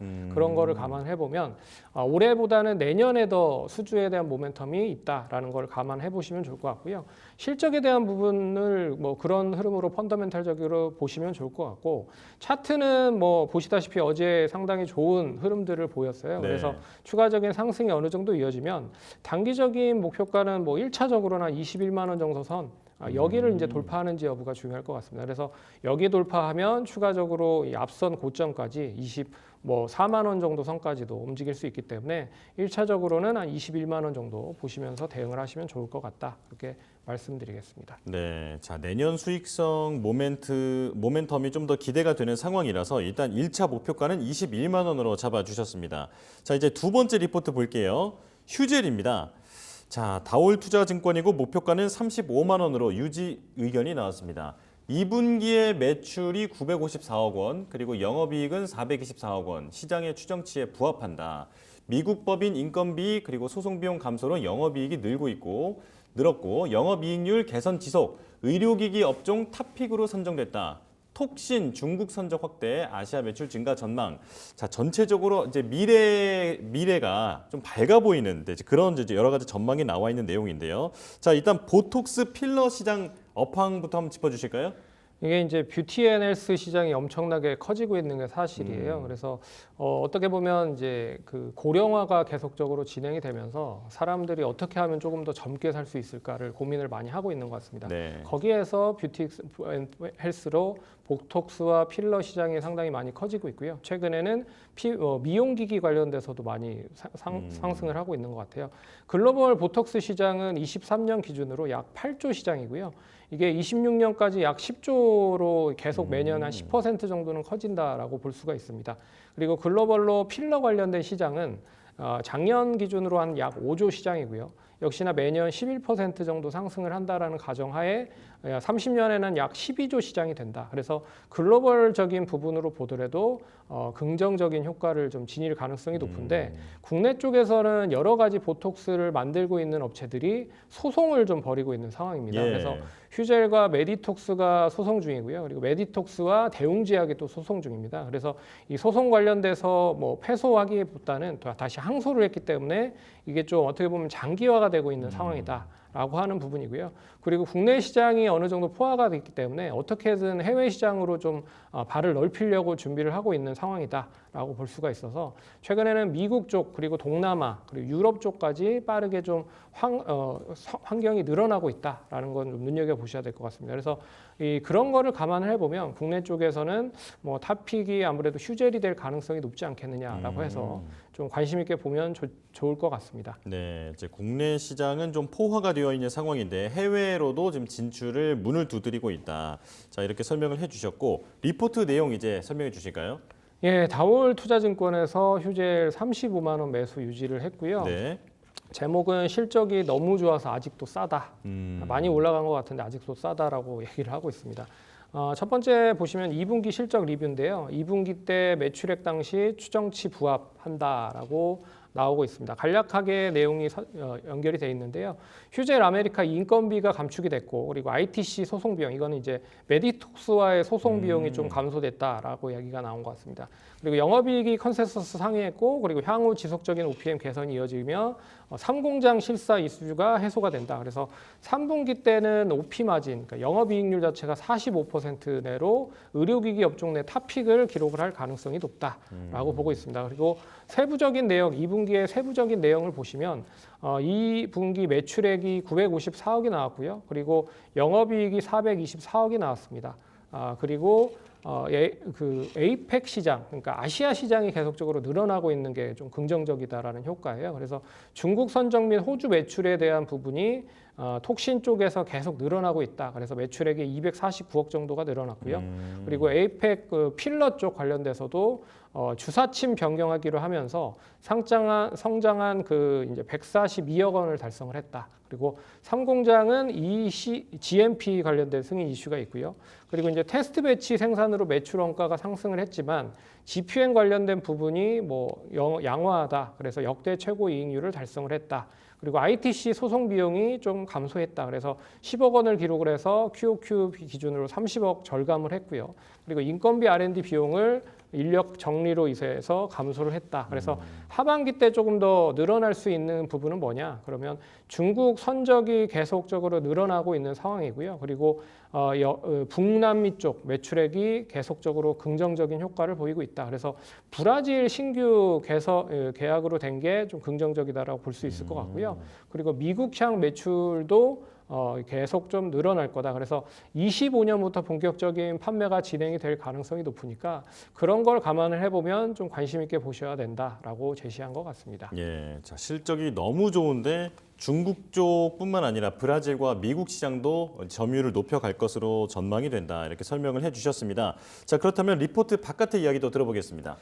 예, 영업이익률이 자체가 좀 큰 업체들은 이제 그 그러니까 매출 기준으로 매출 레버리지가 높아지면 높아질수록 더 영업이익률이 높아질 가능성이 높습니다. 그래서 네. 동사의 매출이 규모가 커지면 커질수록 OP 마진은 더 늘어날 수 있다. 근데 OP 마진이 과연 뭐냐라고 얘기를 하신다면 100원을 팔아서 45원을 남긴다라고 보면 예. 엄청난 수익 구조라고 생각을 할 수가 있습니다. 네네. 그래서 국내 시장은 한정적으로 되어 있지만 해외 시장 쪽에 계속 확대를 하면서 긍정적인 모멘텀을 발휘하고 있고요.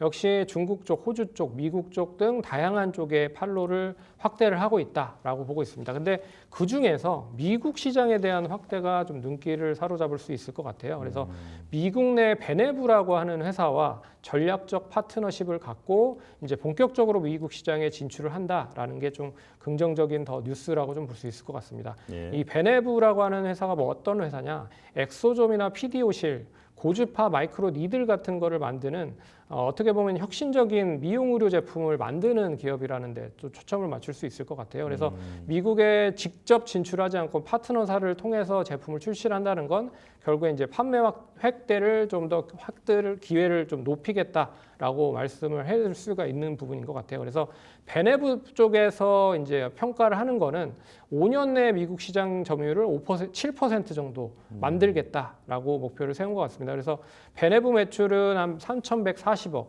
휴젤 매출은 한 1,410억 정도를 올릴 것이다라고 예측을 하고 있고요. 하지만 이제 휴젤은 이거보다 좀 높습니다. 3년 내 10% 점유율을 달성하겠다라고 해서 어떻게 보면 이거를 이제 평균값을 내봐도 뭐 4년 내 한 8% 정도는 시장 점유율을 몰릴 수 있을 것이다라고 보고 있어서 아예 뜬금없는 것보다는 그래도 이런 그 가능성이 열려 있다라고 볼 수가 있습니다. 그래서 미국 시장에 대한 이런 이제 직접적인 판매보다는 이 제휴사를 통한 판매는 앞으로 좀 기대를 해봐야 될 대목이 아닐까라고 볼 수 있습니다. 예, 영업이익률이 45%나 되는 그런 상황에서 고수익 구조를 형성하고 있고 앞으로 미국 내 점유율을 더 높여나갈 계획까지 가지고 있다. 자, 그렇다면 이제 목표가를 볼 텐데 35만 원이 나왔거든요. 이건 어떻게 보십니까? 예, 30은 지금 가격에서는 좀 가격이 좀 비싼 부분이 있어요. 그래서 이 다올투자증권도 내년에 실적을 끌어와서 그러면 내년에 실적을 끌어오면 18.8배 정도를 35만 원으로 제시한다라고 생각을 하시면 될 것 같습니다. 그래서 올해 실적에 대한 부분 어제가 기준으로 보면 PER이 25배이기 때문에 그래도 뭐 적정 수준이다라고 말씀드릴 수 있을 것 같고요. 그래서 25년에 대한 실적을 끌어와서 35만 원을 평가를 한다. 뭐 제가 평가를 해봐도 한 32만 원까지는 뭐 비슷한 류다라고 생각을 하시면 될 것 같습니다. 그래서 주가 흐름들을 보시면 전반적으로 미용이나 필러 뭐 이런 쪽 관련된 종목들이 좋습니다. 그래서 네. 휴젤도 최근에 보시면 이 고점이라고 계속적으로 뭐 잔재해 있었던 26만 원을 돌파를 했거든요. 그래서 26만 원을 돌파했고 오늘은 25만 8천 원, 장중에는 27만 원까지 갔었습니다. 네네. 그렇기 때문에 추이가 계속 살아있다라고 말씀드릴 수 있을 것 같고요.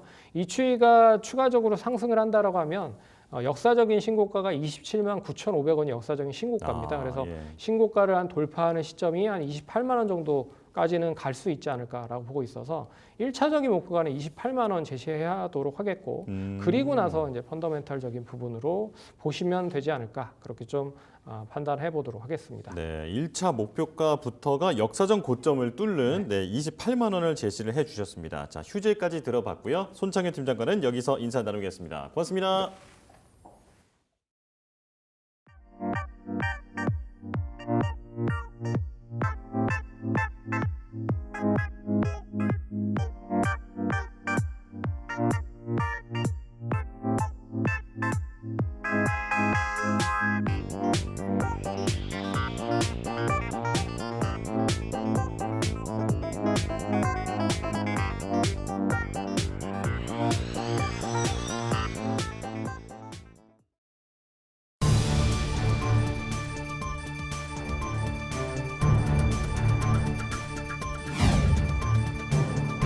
(8월 8일) 이 시각 주요 뉴스입니다. 서울 남부지검 금융조사 2부는 8일 SM엔터테인먼트 시세 조정 의혹을 받는 김범수 카카오 창업자를 자본시장법 위반 혐의로 구속 기소하기로 했다고 밝혔습니다. SK바이오팜은 올해 2분기 연결 기준 영업이익이 260억 원으로 전년 동기와 비교해 흑자 전환한 것으로 잠정 집계됐다고 발표했습니다. 정부가 SK-ENS와 한국중부발전이 공동 추진한 용인 반도체 클러스터 집단 에너지 사업을 최종 허가했습니다. HD현대인프라코어가 한국에너지기술평가원이 발주한 정부의 첫 번째 국산화 수소 전소엔진 발전기 실증 사업을 수주했습니다. LG전자는 다음 달 6일부터 독일 베를린에서 열리는 유럽 최대 가전전시회 IFA 2024에서 친환경 고효율 히트펌프 신제품인 서마 V R290 모노블럭 신제품을 공개한다고 밝혔습니다. 알렙이 이달 6일부터 3일간 말레이시아 쿠알라룸푸르 컨벤션 센터에서 열린 말레이시아 IT 보안 전시회 사이버 DSA 2024에 참가해 알렙의 글로벌 전략 솔루션 및 서비스를 소개했습니다. 신한은행은 딥러닝 기반 감정 분석 기술을 활용해 고객의 다양한 감정을 식별하는 AI 감정 분석 시스템을 도입해 고객 서비스 수준을 업그레이드한다고 발표했습니다. 대한상공회의소 지속성장 이니셔티브는 오늘 수출 기업의 노동 생산성 향상 속도가 둔화하고 있다며 유연한 노동시장, 신산업 전환 등 생산성 향상을 이끌 수 있는 환경 구축이 필요하다고 덧붙였습니다. 이 시각 주요 뉴스였습니다.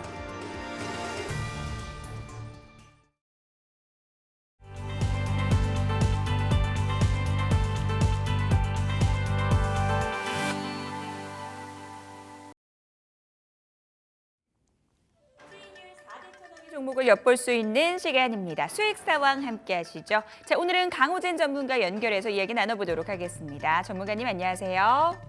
네, 안녕하세요. 네, 오늘의 종목 공개해 주시죠. 네, 오늘 소개해드릴 종목은 바로 이제 유투바이오라는 종목입니다. 사실 오늘 같은 경우에는 테마 성향이 좀 강한 종목을 좀 가지고 와봤는데, 최근 들어서 이 제약바이오 종목들이 강세를 보여주고 있는데 그 안에서도 좀 테마성을 띠는 최근에 이제 코로나와 관련된 종목들이 다시금 좀 강세를 보여주고 있는 상황입니다. 자, 그 이유는 아무래도 이제 여름에 들어서 지금 코로나가 다시 한번 재확산이 되고 있다라는 소식들이 좀 들려오고 있습니다. 그래서 지금 파리 올림픽에서도 지금 선수촌 내에서 이 확진자들이 계속적으로 나와주고 있는 상황이고 또 그뿐만이 아니라 국내도 역시나 확진자 수가 증가하고 있는 추세입니다. 이제 그러다 보니까 지금 지역별로 이 진단키트에 대한 매출이 200% 정도 좀 상승한 상황이고 또 편의점 매출 같은 경우에도 지금 진단키트 판매와 관련된 매출들이 지금 급상승하고 있는 그런 상황이라고 보시면 될 것 같습니다. 이제 그러다 보니까 지금 수급이 마땅히 가지 못하는 상황에서 이렇게 코로나가 다시 한번 재확산이 된다는 이슈가 좀 발생하게 되면서 진단 관련주들 혹은 백신 관련주들이 계속적인 상승을 좀 보여주고 있습니다. 자, 그러면서 이 지금 유투바이오 같은 경우에도 뭐 일반 진단이라든지 분자 진단 이런 사업들을 좀 영위하고 있는 기업이라고 좀 보시면 되는데 이전에도 이 코로나 진단 키트 그리고 코로나 진단 솔루션을 좀 제공한 바가 있습니다. 그래서 코로나 시기에 매출이 좀 급증했었던 종목 중에 하나인데 이제 그러다 보니까 코로나 재확산이 좀 맞물리게 되면서 같이 좀 부각을 받고 있다 이렇게 생각을 해주시면 될 것 같습니다. 자, 이제 추가적으로 이제 차트를 한번 보면서 그 부분에 대해서도 좀 안내를 드릴 텐데 사실 유투바이오 같은 경우에는 코넥스 시장에서 상장되어 있었던 종목이었는데 이제 작년 말에 이제 코스닥 시장으로 지금 이전 상장을 하게 됐습니다. 그래서 차트를 한번 보시게 되면은 사실 이전에는 이 코넥스에서 계속적으로 거래가 되다가 이제 작년 11월에 이전 상장을 하게 됐는데 이때 당시 공모가가 4,400원이었습니다. 그런데 10,000원, 1,950원까지 급등세를 좀 줬었지만 그 이후로 빠르게 차익 실현이 나오게 되면서 계속적인 조정을 보였습니다. 근데 여기서는 이 기업뿐만이 아니라 사실 제약바이오 관련된 이 투심 자체가 굉장히 좀 안 좋았다라고 볼 수가 있는데 최근 들어서는 이 대형 제약바이오뿐만이 아니라 중소형 제약바이오 그리고 이 코로나 이슈와 관련돼서 다시금 좀 수급이 살아나고 있는 상황이기 때문에 한번 볼 필요가 있지 않을까라는 생각입니다. 그래서 지금 이 공모가 구간에서 지금 위치를 하고 있었는데 최근 들어서는 이 공모가 부근 4,000원 부근대에서 한 번씩 거래량이 들어오게 되면서 횡보를 한번 했었습니다. 자, 그런데 이 이슈가 코로나 이슈가 다시 한번 부각이 되면서 오늘 그 구간을 돌파갭으로 뚫어내는 모습이 확인이 됐죠. 그래서 다시 한번 시세가 단기적으로 만들어질 수 있다라고 생각을 하고 있고요. 그래서 일단 매수가를 좀 잡아볼 텐데 유투바이오 같은 경우에는 아무래도 시총이 굉장히 좀 낮은 기업이기 때문에 변동성이 좀 크게 나타날 수 있어서 매수가 범위를 조금 넓게 잡아봤습니다. 4,600원에서 4,850원. 지금 뭐 현재가가 4,750원 구간이기 때문에 지금에서부터 좀 분할로 호가로 좀 나눠서 걸어서 매수 진행해 주시면 되겠고, 일단 1차 목표가 같은 경우에는 이전에 좀 꼬리를 달았던, 오늘 꼬리를 좀 달아줬던 가격대까지만 좀 보려고 합니다. 게다가 이전에도 지금 5,000원 중반대에서 횡보를 한번 했었던 가격대이기 때문에 물량이 어느 정도 있다라고 생각을 하거든요. 그래서 1차 목표가는 5,450원으로 잡아보도록 하겠고, 그다음에 손절가 같은 경우에는 단기적으로 추세가 좀 깨질 수 있는 단기 이평선을 이탈하는 가격대인 4,200원으로 잡고 보도록 하겠습니다. 지난 종목에 대한 AS도 좀 진행을 해보도록 하겠습니다. 셀트리온 최고가 기준 12%의 수익률을 기록했는데요. 최근에 이 종목 투자자들 관심도 상당히 많고 증권사에서도 TP 상향 리포트가 많이 나오던데 추가적인 전략 세워주시죠. 네, 지금 셀트리온 같은 경우에는 뭐 반등을 잘 만들어 가고 있는 상황이라고 생각을 합니다. 게다가 이제 박스권 상단을 다시금 좀 돌파하려는 모습들이 나타나고 있는 상황이기 때문에 제가 봤을 때는 지금 이 셀트리온의 실적을 가지고 본다면은 충분히 좀 돌파를 하고 계속적인 고가 랠리를 이어갈 수 있다라고 생각을 하거든요. 그래서 사실상 뭐 21만 원 구간도 충분히 좀 돌파가 가능하다라고 생각이 되고, 중장기적인 관점으로 좀 보고 가시면 크게 무리는 없을 것 같습니다. 그래서 다시 한번 좀 투자 포인트에 대해서 간략하게 정리를 해드리자면, 램시마 그리고 이 진펜트라를 통해서 매출이 좀 빠르게 증가를 하고 있고, 또 추가적으로 이 CMO 사업도 계속적으로 영위를 하고 있는데 연내 이제 3공장이 가동이 될 것이다. 그래서 내년부터 본격적으로 추가적인 이 생산 캐파를 통해서 매출 확대가 같이 이루어진다. 이 정도만 생각하고 보시면 될 것 같습니다. 장기적인 관점에서 여전히 유효하다라고 말씀 주셨어요. 셀트리온까지 이야기 들어봤습니다. 오늘 도움 말씀 감사합니다. 네, 감사합니다. 네, 유튜바이오의 투자 포인트 다시 한번 정리를 해보도록 하겠습니다. 최근 코로나19 확진자 수가 급증하고 있다고 하죠. 이 뉴스와 함께 진단키트 관련주가 시장 안에서 굉장히 주목을 받고 있는데요. 이 종목도 이와 관련된 종목입니다. 바닥에서 거래량이 유입된 이후에 돌파가 주목된다라는 부분들 말씀을 해주셨고요. 목표가는 5,450원, 손절가 4,200원 잡고 대응해 보도록 하겠습니다. 자, 바로 이어서 이주영 전문가 연결해서 이야기 나눠보도록 하겠습니다. 전문가님 안녕하세요. 네, 안녕하세요. 네, 오늘의 종목 공개해 주시죠. 네, 세계 최초 세포 공정 자동화 기술을 개발하고 이제 상용화한 큐리옥스 바이오 시스템즈를 이제 관심 종목으로 준비를 좀 했는데요. 자, 먼저 이제 시장 변동성이 좀 크기 때문에 또 이제 시장 관련해서 좀 말씀 좀 드리면요. 자, 8월 5일 날 단기 악재가 좀 집중이 되면서 시장이 좀 급락이 나왔고요. 특히 이제 그 수급적인 문제가 있었다라고 말씀 좀 드렸는데, 뭐 엔켈이 청산 가능성이 어느 정도 지금 완화되고 있는 국면이기 때문에 지금은 시장이 좀 조정을 좀 보일 때마다 좋은 종목을 집중적으로 좀 매수를 해야 된다 이런 말씀 좀 드리겠고요. 특히 이제 변동성이 크기 때문에 뭐 어떤 종목, 어떤 섹터를 좀 공략을 해야 될까 굉장히 좀 고민이 많으실 줄 아는데요. 저는 이제 시장에 답이 있다라고 좀 보고 있고요. 특히 이제 코스닥 기준으로 말씀을 좀 드리면, 코스닥 이제 8월 5일 날 시가가 마이너스 1.77%에 시작해서 뭐 저가가 마이너스 13.7%, 그리고 종가가 마이너스 이제 11.3% 시작된 이후에 시장이 지금 반등을 주고 있는 국면인데요.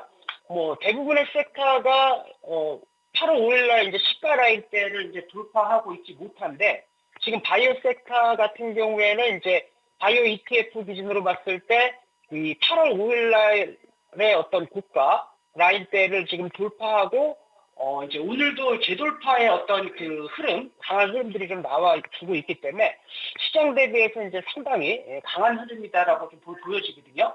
그렇기 때문에 이제 시장 내에서 이 주도주 역할을 할 수 있는 바이오, 그리고 또 금리 인하와 미국의 어떤 정부 정책의 어떤 불확실성을 피해 나갈 수 있는 섹터이기 때문에 바이오 관련된 종목들은 올 하반기에 계속 관심 있게 보셔야 된다는 말씀을 좀 드리도록 하겠고요. 자, 큐리옥스 바이오 시스템즈 같은 경우에는 이제 그 바이오 내의 이제 승부장이라고 불리는 기업이고요.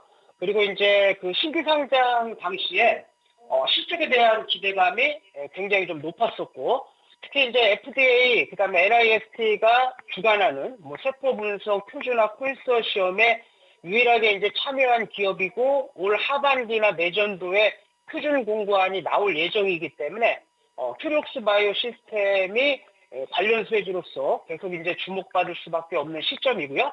특히 이제 지금 그 바이오 관련된 종목군들도 아무 종목이나 올라가진 않죠. 역시 이제 실적이 좀 뒷받침돼야 되는데 큐리옥스 바이오 시스템즈는 실적 관점에서는 조금 아쉬운 부분이 좀 있는데요. 하지만 이제 중요한 것은 6월 달에 이제 그 신제품을 좀 출시하고 글로벌 파트너스와 협업을 맺어서 올 8월 달부터 본격적인 영업 활동에 좀 들어가는 모습이고요. 특히 이제 그 주가적인 측면에서 놓고 봤을 때 주가를 좀 부양할 수 있을 만한 의미 있는 이제 시그널이 좀 나와주고 있는 모습인데요. 이제 그곳은 이제 보시게 되면 이제 주주 친화적인 무상증자가 좀 나와 있고 한 200억 정도 전환사채가 좀 발행이 되었거든요.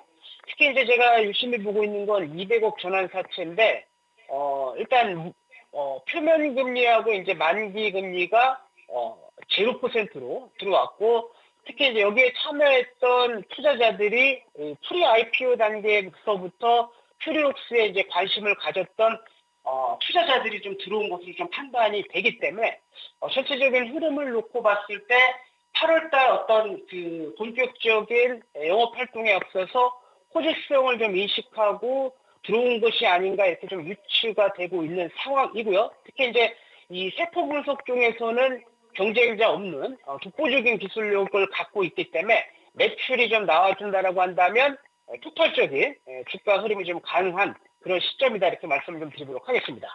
자, 차트를 좀 보면서 전략을 좀 말씀 좀 드리면요. 보시게 되면 이제 이렇게 4월에서 5월 달에 지금 보시면 신제품 출시와 함께 글로벌 파트너 체결 관련 이슈가 나오면서 한 차례 급등. 그 다음에 보시게 되면 이제 이렇게 지속적으로 좀 흘러내리다가 무증하고 그 다음에 이제 그 전환사채 발행 관련 나오면서 급등. 보시게 되면 이제 권리락 이후에 다시 한번 양봉이 나오고 있는 모습인데 보시면 이제 시장은 이렇게 8월 5일날 폭락이 나왔지만 이 종목은 이미 지수 자체는 9점을 돌파하지 못했지만 종목은 이제 요 8월 5일날 나이대를 좀 강하게 돌파하고 있는 흐름이기 때문에 시장보다 좀 강한 흐름이고 또 이제 그 재료적인 측면에서도 이제 주가가 좀 올라갈 시점이 되었다 이렇게 말씀 좀 드리겠고요. 자, 가격 전략 잡아드리면요. 일단 가격이 조금 많이 올랐는데 현재가부터 한 21,000원 나올 때까지 한 번에 매수하지 마시고 한 일주일 정도 시간을 두시고 눌림목 구간에서 분할 매수를 좀 하시면 될 것 같고요. 자, 목표가는 이제 전 고점 부근인 32,500원 나올 때 그리고 손절가는 전전적 부근인 17,500원 나올 때 제시해드리도록 하겠습니다. 네, 이주영 전문가와는 여기서 인사 나누겠습니다. 오늘 도움 말씀 감사합니다. 네, 감사합니다. 네, 이주영 전문가의 종목 투자 포인트 다시 한번 정리를 해보도록 하겠습니다. 글로벌 파트너서 확보로 성장이 기대된다라는 부분들 말씀 주셨고요. 목표가 32,500원, 손절가 17,500원 잡고 대응해 보도록 하겠습니다. 자, 딜사이트에스 최고의 전문가들의 수익률 대결은 내일도 계속됩니다. 지금까지 수익 상황이었습니다.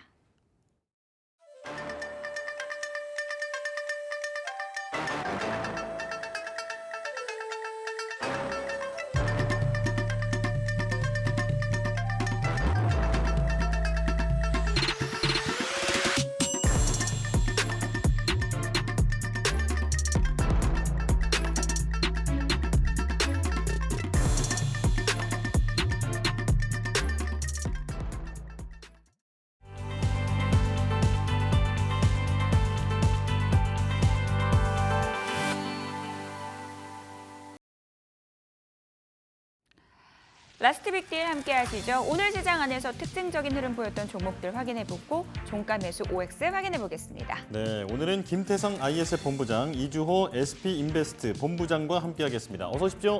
두 분 어서 오세요. 안녕하세요. 종목 이야기 나눠보도록 하겠습니다. 시장이 불안하다 보니까 실적주에 대한 관심 높아지고 있는 것 같습니다. 실적이 잘 나와주는 종목들 관심도가 높아지고 있는데요. 자, 미용 의료기기 기업들에 대한 관심 그 안에서 비율 살펴보도록 할게요. 이 종목 작년에도 실적 좋았고 추가적인 성장 기대된다라는 분석 나오고 있습니다. 이 종목에 대한 의견 들어보겠습니다.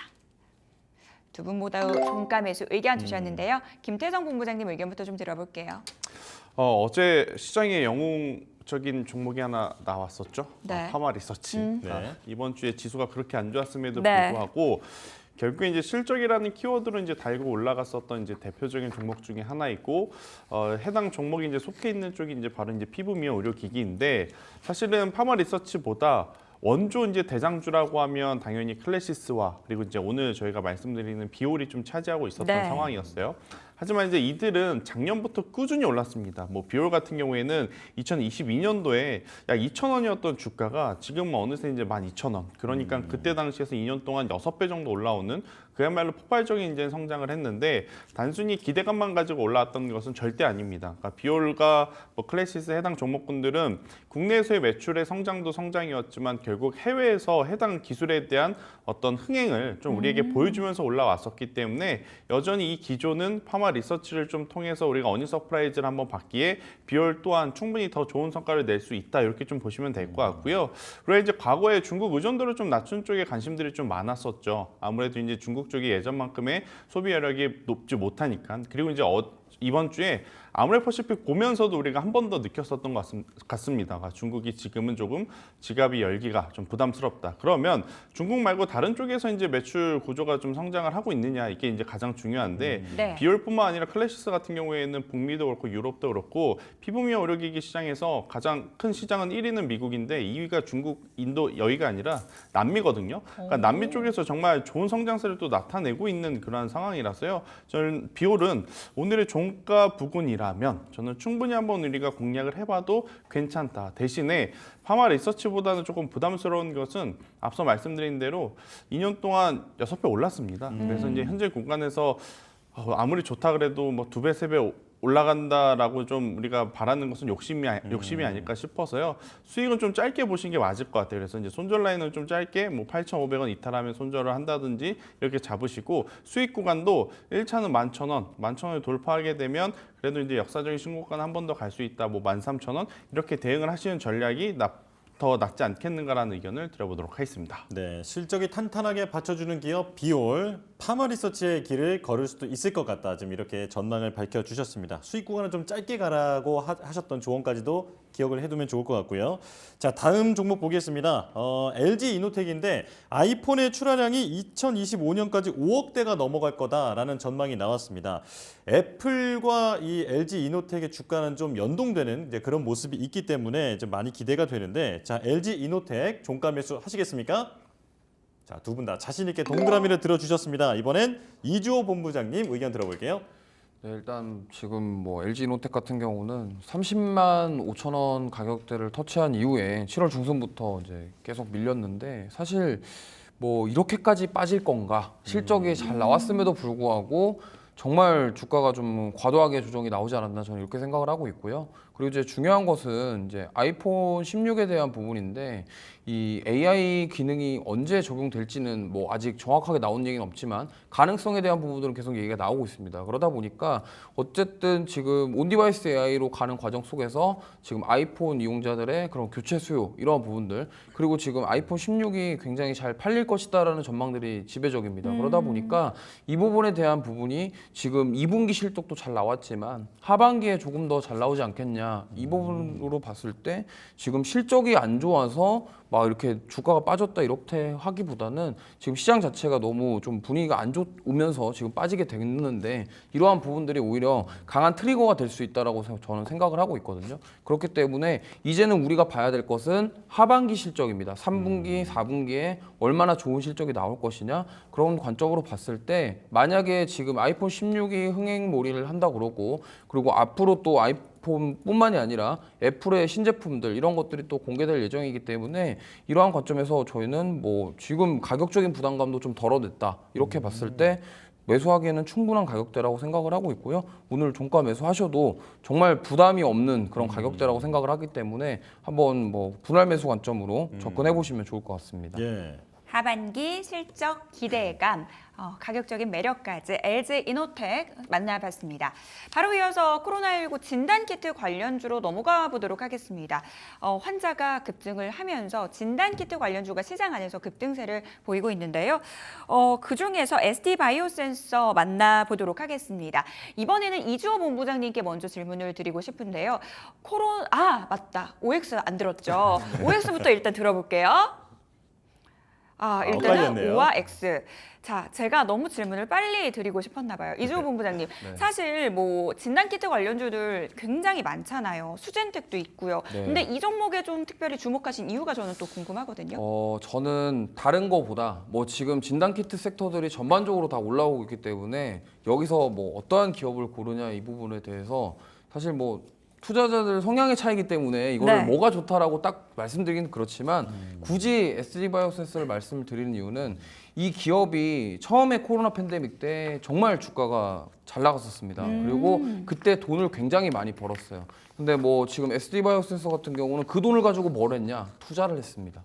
그렇기 때문에 저는 이 투자에 대한 결실이 나올 것이다라고 생각을 하고 있고 사실 지금 SD바이오센서는 뭐 상장하고 나서 81,000원 찍은 이후에 지금 계속적으로 우하향했습니다. 거의 2년 이상 지금 정말 많이 빠졌네요. 빠졌거든요. 예. 고점 대비해서 뭐 이 정도면은 거의 뭐 7, 80% 정도 빠진 거기 때문에 가격적인 부담감 당연히 괜찮고요. 그리고 이제 SD바이오센서가 이제 인도라던가 북미 이런 쪽에 글로벌 생산 기지를 확대하는 그런 데다가 돈을 썼기 때문에 시설 투자라던가 이런 부분들 그래서 제가 봤을 때는 이거에 대한 결실이 만약에 지금 우리나라에서도 코로나 확진자 수가 계속적으로 증가하고 있는 상황인데 이게 우리나라뿐만이 아니라 글로벌적으로 만약에 폭증하게 된다고 한다면 이거에 대해서 생산 시설을 갖추고 있고 그동안 투자를 했던 결실이 저는 나올 것이다라는 관점으로 봤을 때 물론 지금 뭐 SD바이오센서 외에도 굉장히 강력하게 상승하고 있는 그런 종목군들이 많이 있습니다. 네. 하지만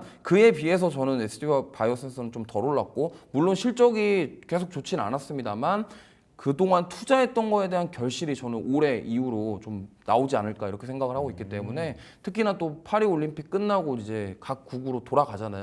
퍼질 수도 근데, 있잖아요. 그게 확산이 확 되면은 이게 아무래도 지금 뭐 우리나라뿐만이 아니라 글로벌적으로 봤을 때 이렇게 생산 기지를 많이 가지고 있는 특히나 이제 뭐 요즘에 인도 같은 데서는 어린이들 대상으로 뇌염이라던가 이러한 지금 병들이 많이 발생하고 있다고 합니다. 그러다 보니까 이러한 진단키트에 대한 수요 그리고 인도에 또 생산 기지를 갖추고 있는 이 SD바이오센서기 때문에 뭐 북미, 뭐 인도 그 외에 여러 국가들의 그런 기지를 갖추고 있다라는 점들은 정말 주가가 상승할 수 있는 그런 매력적인 그런 요소라고 생각을 하고 있기 때문에 뭐 지금 단기간에 굉장히 많이 올랐습니다만 충분히 지금 종가 매수로 한번 해볼 만하다 이렇게 말씀드리겠습니다. 전 세계의 생산 기지를 갖고 있다라는 점 그리고 다른 진단 키트주 대비해서는 그래도 조금 덜 올랐다라는 점에 주목을 해주셨습니다. 김태성 본부장님께서는 어떤 의견이세요? 저는 이 진단키트 쪽에 이제 부정적인 의견을 드리는 건 아니고요. 네. 기업에 대해서 앞서 이제 본부장께서 이야기하신 대로 성향의 차이에 따라서 저는 이제 조금 다른 기업이었으면 오를 좀 드렸을 것 같아요. 저는 만약 SD바이오센서가 아니라 시젠이라면 저는 괜찮다라는 의견을 좀 드리고 싶거든요.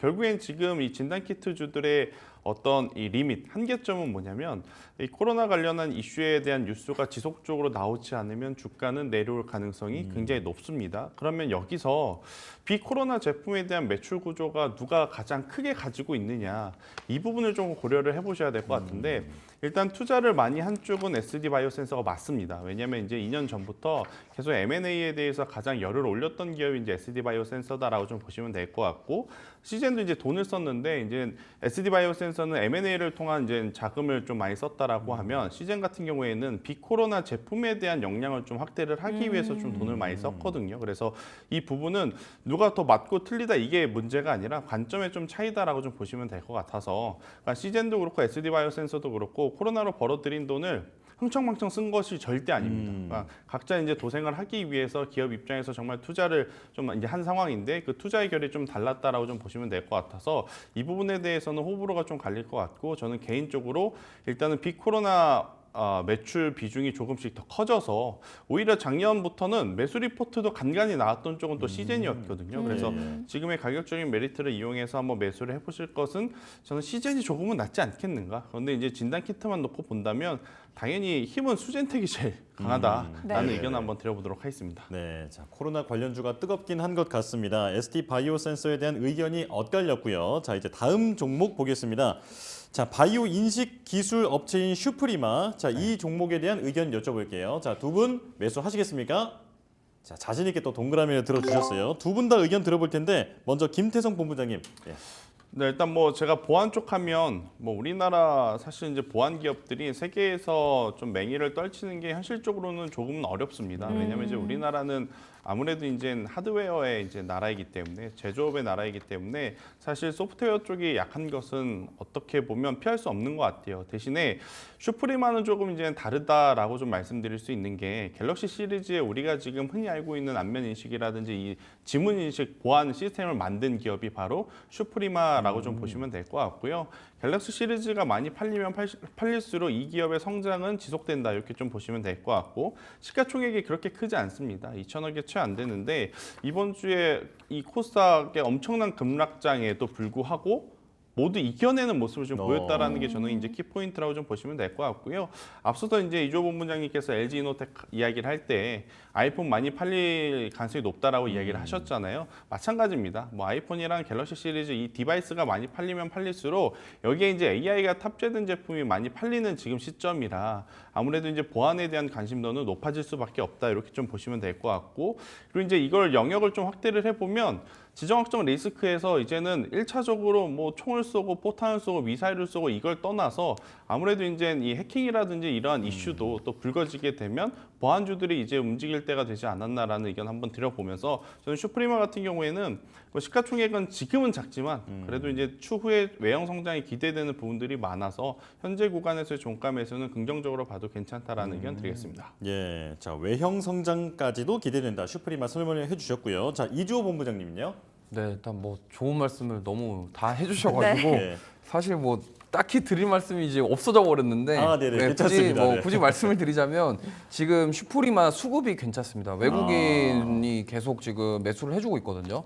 그래서 뭐 이게 뭐 그렇게 큰 금액은 아닙니다. 왜냐면 지금 거래량 자체가 많이 없어요. 근데 지금 저희 8월 달 그러니까 8월 들어와서 계속 하락장이었음에도 불구하고 지금 외국인 자본은 이탈하는 상황인데 오히려 좀 조금씩 들어오고 있다라는 그러네요. 점이 저는 되게 긍정적으로 보고 있고 이 외국인들의 수급이 이 무시 못할 게 지금 사실 외국인들이 우리 셀코리아 하고 있거든요. 지금. 네. 그런데도 불구하고 이런 종목들은 외국인들이 이렇게 들어와 주니까 사실 시장이 빠졌음에도 불구하고 저는 버틸 수 있지 않았나. 그렇기 때문에 아까 말씀하신 그런 안면 뭐 얼굴 지문 인식 통합 서비스 이런 것들도 하고 있고요. 그리고 여전히 이 온디바이스 AI 쪽으로 넘어가면서 당연히 성장 가능성이 매우 크기 때문에 이러한 관점으로 봤을 때 투자를 하시면 좋을 거고 사실 근데 거래량이 많이 없습니다. 예. 그러다 보니까 뭐 종가 매수 하셔서 가져가셔도 좋은데 좀 시세가 한번 분출되는 데는 한번 시간이 좀 걸리지 않을까 이렇게 생각합니다. 네네. 수급은 모든 것의 우선이죠. 이런 시장 안에서 그래도 외국인들의 매수가 꾸준히 유입되고 있다라는 점 수급적인 포인트까지 들어봤습니다. 자, ISC 이야기 나눠보도록 하겠습니다. 오늘 시장의 중요한 키워드 중 하나가 아무래도 주주환원책이 아닌가라는 생각이 드는데 4분기 주주환원 정책 예정되어 있는 그런 기업입니다. 이 종목에 대한 의견 들어보겠습니다. 이 두 분 모두 매수 의견 주셨고요. 이번에는 이주호 본부장님 의견부터 좀 들어볼게요. 네, 이 종목은 그 약간 HBM 1세대 대장주였습니다. 오. 사실 이 보시면은 2023년도에 정말 많이 올랐었거든요. 예. 지금 보시면은 이게 뭐 SK 피인수권도 있었고 이제 2023년 5월부터 그때 이제 한미반도체가 1차 랠리 나오기 시작할 때부터 네. 같이 움직였던 대장격이었습니다. 근데 예.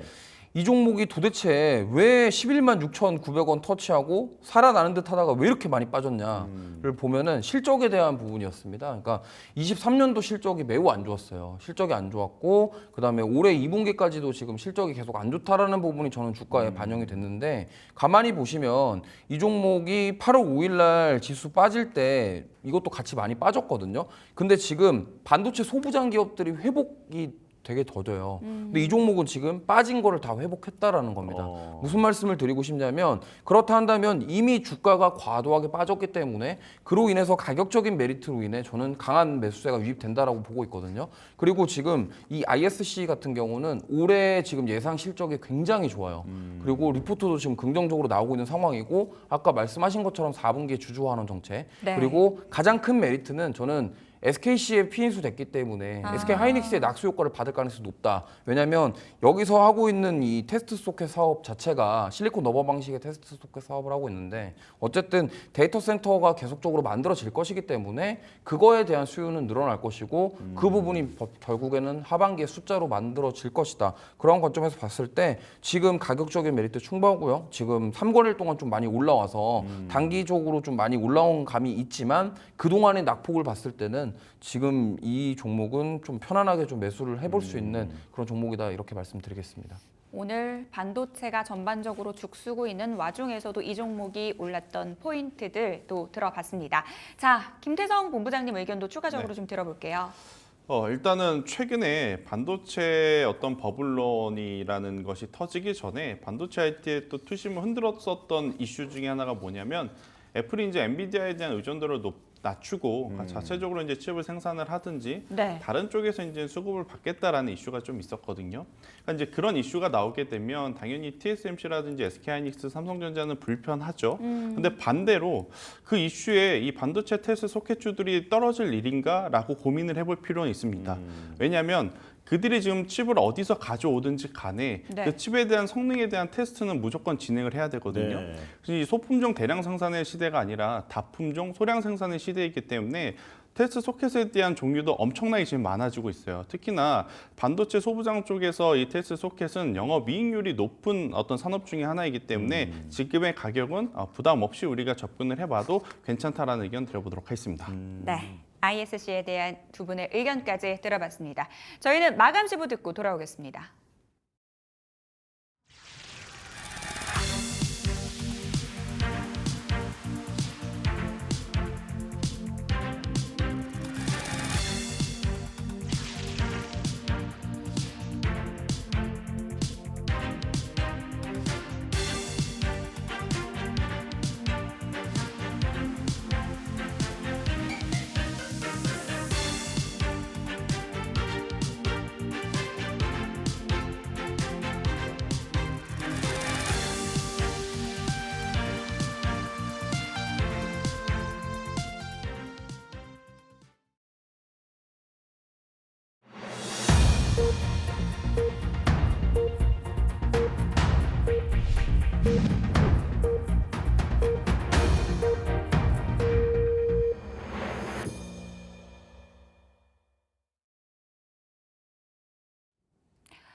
네, 목요일장 마감이 됐습니다. 옵션 만기일인 오늘 양시장 모두 결국 약세로 마감이 됐습니다. 금리 상승에 따른 위험자산 선호도가 떨어진 점, 그리고 간밤 뉴욕 증시 영향으로 오늘 반도체주가 밀리면서 지수는 약세를 면치 못했습니다. 그리고 다양한 지표 발표를 앞두고 있다라는 점도 매수를 어느 정도 제한을 했죠. 신규 실업수당 청구 건수라든지 다음 주 CPI까지 여러 가지 변수가 남아있는 상황입니다. 여기에 미 대선 불확실성도 지속되고 있습니다. 플리마켓 기준으로 해서 이 해리스 부통령과 이 트럼프의 당선 확률이 동률인 상황이죠. 시장에 여러 가지 불확실성 요인이 있는 상황인데요. 일단 자세한 지수 흐름부터 저와 함께 체크를 해보시죠. 금리 상승에 따른 위험자산 선호도가 떨어지면서 오늘 코스피 시장 약세로 출발이 됐습니다. 수급적으로는 외국인들의 매도, 기관도 금융투자를 중심으로 한 매도 공세가 있었는데요. 어떤 종목들을 좀 팔아치웠나 봤더니 외국인과 기관 모두 대형 IT주를 집중적으로 매도하는 모습 포착이 됐습니다. 자, 오늘 코스피 지수 0.6% 밀리면서 마감이 됐고요. 2,552선에서 종가 형성했습니다. 코스닥 시장 흐름 짚어보도록 하겠습니다. 오늘 코스닥 시장에서도 외국인들은 매도에 나섰습니다. 장중한 때 일부 바이오 종목들이 튀어오르면서 지수도 상승 반전에 성공하기도 했는데요. 하지만 이 바이오 종목들의 상승 탄력이 둔화되자 지수도 하락 쪽으로 방향을 다시 한번 잡았습니다. 오늘 2차 전지 관련주들 굉장히 부진한 모습을 보이면서 지수 하락을 이끌었는데요. 장중 고점 751선까지 올랐지만 결국 0.47% 정도 밀리면서 745선에서 종가 형성했습니다. 자, 코스피 시가총액 상위 종목들의 움직임 짚어보도록 하겠습니다. 간밤 슈퍼 마이크로 컴퓨터 실적 충격에 기술주 전반의 투심 위축이 있었습니다. 삼성전자와 SK하이닉스 역시 오늘 약세로 마감이 됐죠. 삼성전자가 1.7%대 약세를 보이면서 장중 대비해서는 낙폭이 조금 둔화가 됐고요. SK하이닉스는 3.4% 하락으로 마감이 됐습니다. 삼성 바이오로직스의 탄력적인 흐름 등 상당히 눈에 띕니다. 3년 만에 황제주 진입 노리고 있는 그런 상황인데요. 1.4%대 상승률, 미국 생물보안법 통과와 관련해서 CDMO 기업들이 굉장히 시장 안에서 주목을 받고 있습니다. 97만 4천 원에서 종가 형성했습니다. 자, 다음 장 계속해서 확인을 해보도록 하겠습니다. 다음 장에서는 셀트리온이 0.6%대 약보합으로 마감이 됐고요. 밸류업 관련주 등도 오늘 시장 안에서 시장 대비 그래도 선방을 해줬습니다. KB금융이 0.7%대 강보합으로 마감이 됐고요. 신한지주는 0.9%대 상승률로 기록을 했습니다. 오늘 2차 전지 전반적으로 부진한 모습이 포착이 됐습니다. 삼성 SDI가 4% 넘게 빠졌고요. 오늘 LG화학과 현대모비스의 시총 순위가 결국 뒤바뀌었습니다. 현대모비스는 0.94% 강보합으로 마감이 됐고요. 이 가운데 포스코홀딩스는 2%대 약세를 기록했습니다. 코스닥 시가총액 상위 종목들의 움직임 짚어보도록 하겠습니다. 2차 전지 얘기를 빼놓을 수가 없을 것 같습니다. 에코프로 그룹주 오늘 줄 하락세를 기록했는데요. 전기차 화재 뉴스들, 실적 부진, 여기에 이 로스만의 테슬라 구매 중단 뉴스까지 나오면서 전반적으로 우울한 뉴스만 나오는 상황입니다. 에코프로 BM이 4.4%대 하락률 기록했고요. 에코프로도 4.5%대 약세를 기록했습니다. 다만 이런 시장 안에서도 일부 바이오 종목들은 좀 강한 모습이 포착이 됐는데 알테오젠이 4.5% 상승으로 마감이 됐습니다. 하지만 오늘 시장 안에서 비만 종목들은 조금 쉬어가는 모습이 포착이 됐습니다. 노보노디스크의 실적 부진에 투심이 어느 정도 위축이 됐고요. 삼천당 제약이 2.2% 약세를 보이면서 12만 2,500원을 기록했습니다. 자, 셀트리온 제약의 주가 흐름도 좀 확인을 해볼까요? 0.38% 약세 흐름 기록했고요. 이 가운데 오늘 휴젤은 1.5% 상승으로 마감이 됐습니다. 엔케미 4.7%대 하락률 기록했고요. 오늘 펄어비스가 눈에 띄는 상승권 움직임이 포착이 됐습니다. 2분기 적자폭이 감소가 됐고 향후 실적 개선에 대한 기대감이 높아졌는데요. 오늘 무려 5.1%대 강세 흐름 나타났고요. 실리코트는 3.7% 상승 흐름을 보여줬습니다. 자, 시가총액 상위 종목들의 움직임 짚어봤습니다. 내일의 전략 세워봐야 될 텐데요. 일단 내일장 어떤 점에 주목을 해야 할지 김태성 본부장님 의견부터 좀 들어보겠습니다. 네, 일단 뭐 우리나라 증시, 양대 증시가 올라가기 위해서는 지금 이제 특별하게 코스피에서는 반도체, 그리고 이제 코스닥에서는 2차 전지가 올라가야 하는데 또 이들이 올라가려면 즉 현물 시장에서의 외국인과 기관의 수급의 연속성이 좀 나타나야 되거든요. 이번 주에 이제 주가가 급락하고 나서 현물은 계속해서 지금 오리무주인 것 같습니다. 아직까지 지금 어떤 주체가 좀 강하게 들어올 것인지에 대한 어떤 이제 가늠도 안 되는 상황이기 때문에 오늘 이제 수급에 대한 이슈인 옵션 만기가 마무리가 되었기에 또 내일 또 금요일이기 때문에 또 판단하기가 좀 어렵긴 합니다만 추후에 외국인이 기관이 현물 시장에 들어왔을 때 과연 어떤 섹터를 사주는지 여부를 먼저 체크를 하는 게 맞지 않겠는가? 만약 옵션 만기가 지나서 내일 다음 주가 됐는데도 여전히 기관과 외국인이 우리나라 시장에 들어오지 않는다라고 하면 또 여기서 지금 가격적인 조정도 한 번 더 나올 수 있음을 우리는 염두를 해야 될 것 같고요. 다행스럽게도 만약 강하게 들어오면서 반도체나 2차 전지를 좀 드라이빙을 해준다라고 하면 이쪽에 대해서 이제 비중을 조절하는 어떤 유연한 전략을 좀 대응할 수 있는 시간을 가질 수 있지 않겠는가라는 의견 드려보도록 하겠습니다. 네, 옵션 만기 이후에 현물 수급 지속 체크가 필요하다 설명을 해주셨고요. 자, 이주호 본부장님은 내일 어떤 전략 필요할까요? 네, 내일 중국 소비자 물가지수랑 생산자 물가지수 발표가 있습니다. 이미 뭐 시진핑 주석도 인정을 한 부분인데 중국에 대한 경기 침체가 지금 심각한 상황이고요. 사실 코로나 팬데믹 이후에 4년 동안 경기 부양책을 했음에도 불구하고 중국 경기가 회복되지 않는 모습들. 그렇다 한다면 지금 CPI랑 PPI가 사실 이 중국은 물가가 올라야 되거든요. 지금 경기가 살아나려면. 네. 그렇기 때문에 그 부분에 좀 주목을 하셔야 되겠고 지금 최근에 계속적으로 경기 침체 우려가 있는 상황에서 만약에 내일 중국 CPI가 또 예상치를 하회하고 물가가 오히려 낮아진다고 한다면 이 부분에 있어서 조금 시장이 반응을 하지 않겠냐 이렇게 좀 보고 있습니다. 그래서 내일 이 부분을 좀 보시면서 대처하시면 좋을 것 같고요. 역시나 지금 시장 분위기 자체가 수급적인 부분들이 너무 안 좋기 때문에 이 부분이 살아나는지 그리고 사실 중국이 안 좋으면 아시아 전반적으로 좀 동반 수급이 안 좋은 경우가 좀 많이 네. 생겨요. 그러다 보니까 이 부분을 참고하시면서 대응해 보시면 좋을 것 같습니다. 중국의 경기 둔화 우려 확산되는 상황에서 PPI, CPI 확인해 보자라는 부분들 언급해 주셨어요. 이제 내일의 전략 꼼꼼하게 세워봐야 될 텐데요. 김태성 본부장님 어떤 섹터 좀 보고 계세요? 참 고민이 됩니다. 일단 지금 나스닥 선물이 그래도 오전에 이제 마이너스권에서 지금 플러스권으로 지금 돌아가고 있어서 이렇게 되면 반도체 IT의 기술적인 반등을 좀 노려봐야 될지 아니면 오늘 나름 코스피 지수를 좀 버텨내게 해줬었던 쪽이 바로 이제 조선 혹은 조선 기자재 쪽인데 이쪽을 봐야 될지 굉장히 고민이 되는데 일단 지금 현재 시장의 패턴은 계속 가는 쪽에 좀 힘을 더 실어주는 게 맞지 않을까라는 생각이 들어서 저는 이제 조선과 이제 조선 기자재 쪽을 한번 보시는 게 좋을 것 같고요.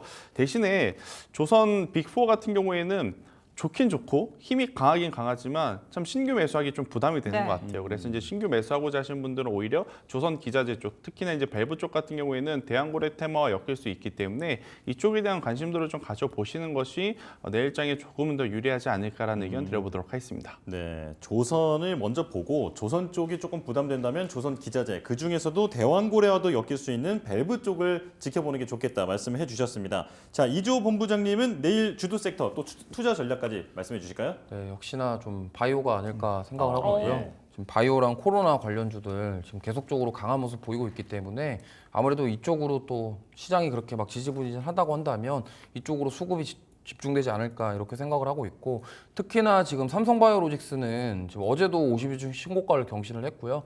그 하락이 컸음에도 불구하고 주가 회복력이 굉장합니다. 그렇기 때문에 이러한 전반적으로 CDMO나 바이오시밀러 쪽은 계속적으로 상승세가 이어지지 않을까 이렇게 생각을 하고 있고요. 지금 어쨌든 금리 인하는 한다라고 투자자분들은 이미 다 그렇게 생각을 하고 있고 예, 예. 이미 주식시장에 그렇게 저는 반영이 되고 있다라고 생각을 합니다. 그런 관점에서 봤을 때 어쨌든 금리 인하가 하게 되면은 뭐 대표적인 성장주 중에 하나인 바이오 쪽으로 집중될 수 있다라고 생각을 하고 있고요. 그리고 지금 요즘에 바이오 흐름을 보시면 그냥 단순하게 뭐 신약 개발 이런 것들 때문에 가는 게 아니라 정말 탄탄한 실적 그리고 앞으로 돈 되는 사업을 뭐를 하는지 아니면 플랫폼을 가지고 어떠한 것을 하는지 이런 것들에 대해서 지금 반응을 하기 때문에 그러한 기술력이 있는 기업 아니면은 뭐 실적이 잘 나올 수 있고 뭐 셀트리온이라던가 이제 삼성바이오로직스처럼 실적 모멘텀이 충분한 그런 기업들 위주로 좀 강한 모습을 보일 것으로 생각을 하고 있기 때문에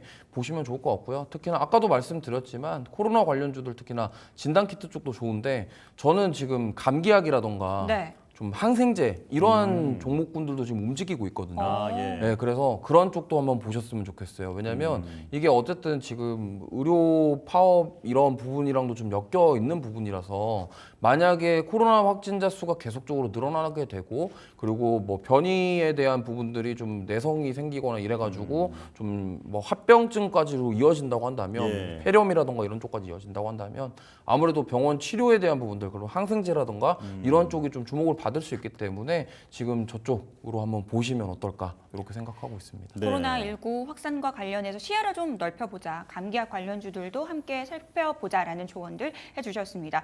이주호 본부장님께서 말씀을 해주셨듯이 이제 금리 인하가 거의 확실시되는 분위기다 보니까 제약 바이오에 대한 관심이 상당히 높은데 이주호 본부장님께서는 일단은 뭐 CDMO 쪽이나 바이오시밀러 쪽 유망하다라고 보고 계셨는데요. 김태성 본부장님께서는 어느 쪽 보고 계세요?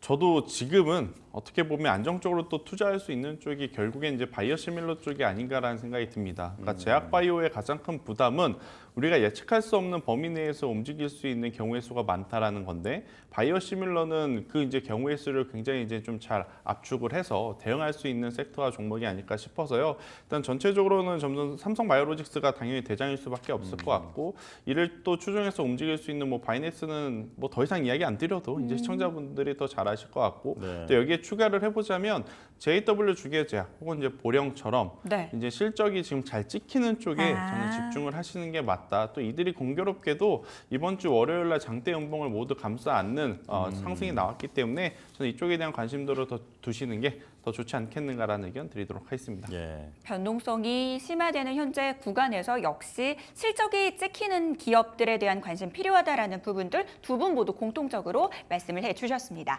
자, 딜세이트 마감 노트 오늘 저희가 준비한 내용은 여기까지입니다. 네, 저희는 내일 다시 돌아오겠습니다. 시청해주신 여러분 고맙습니다.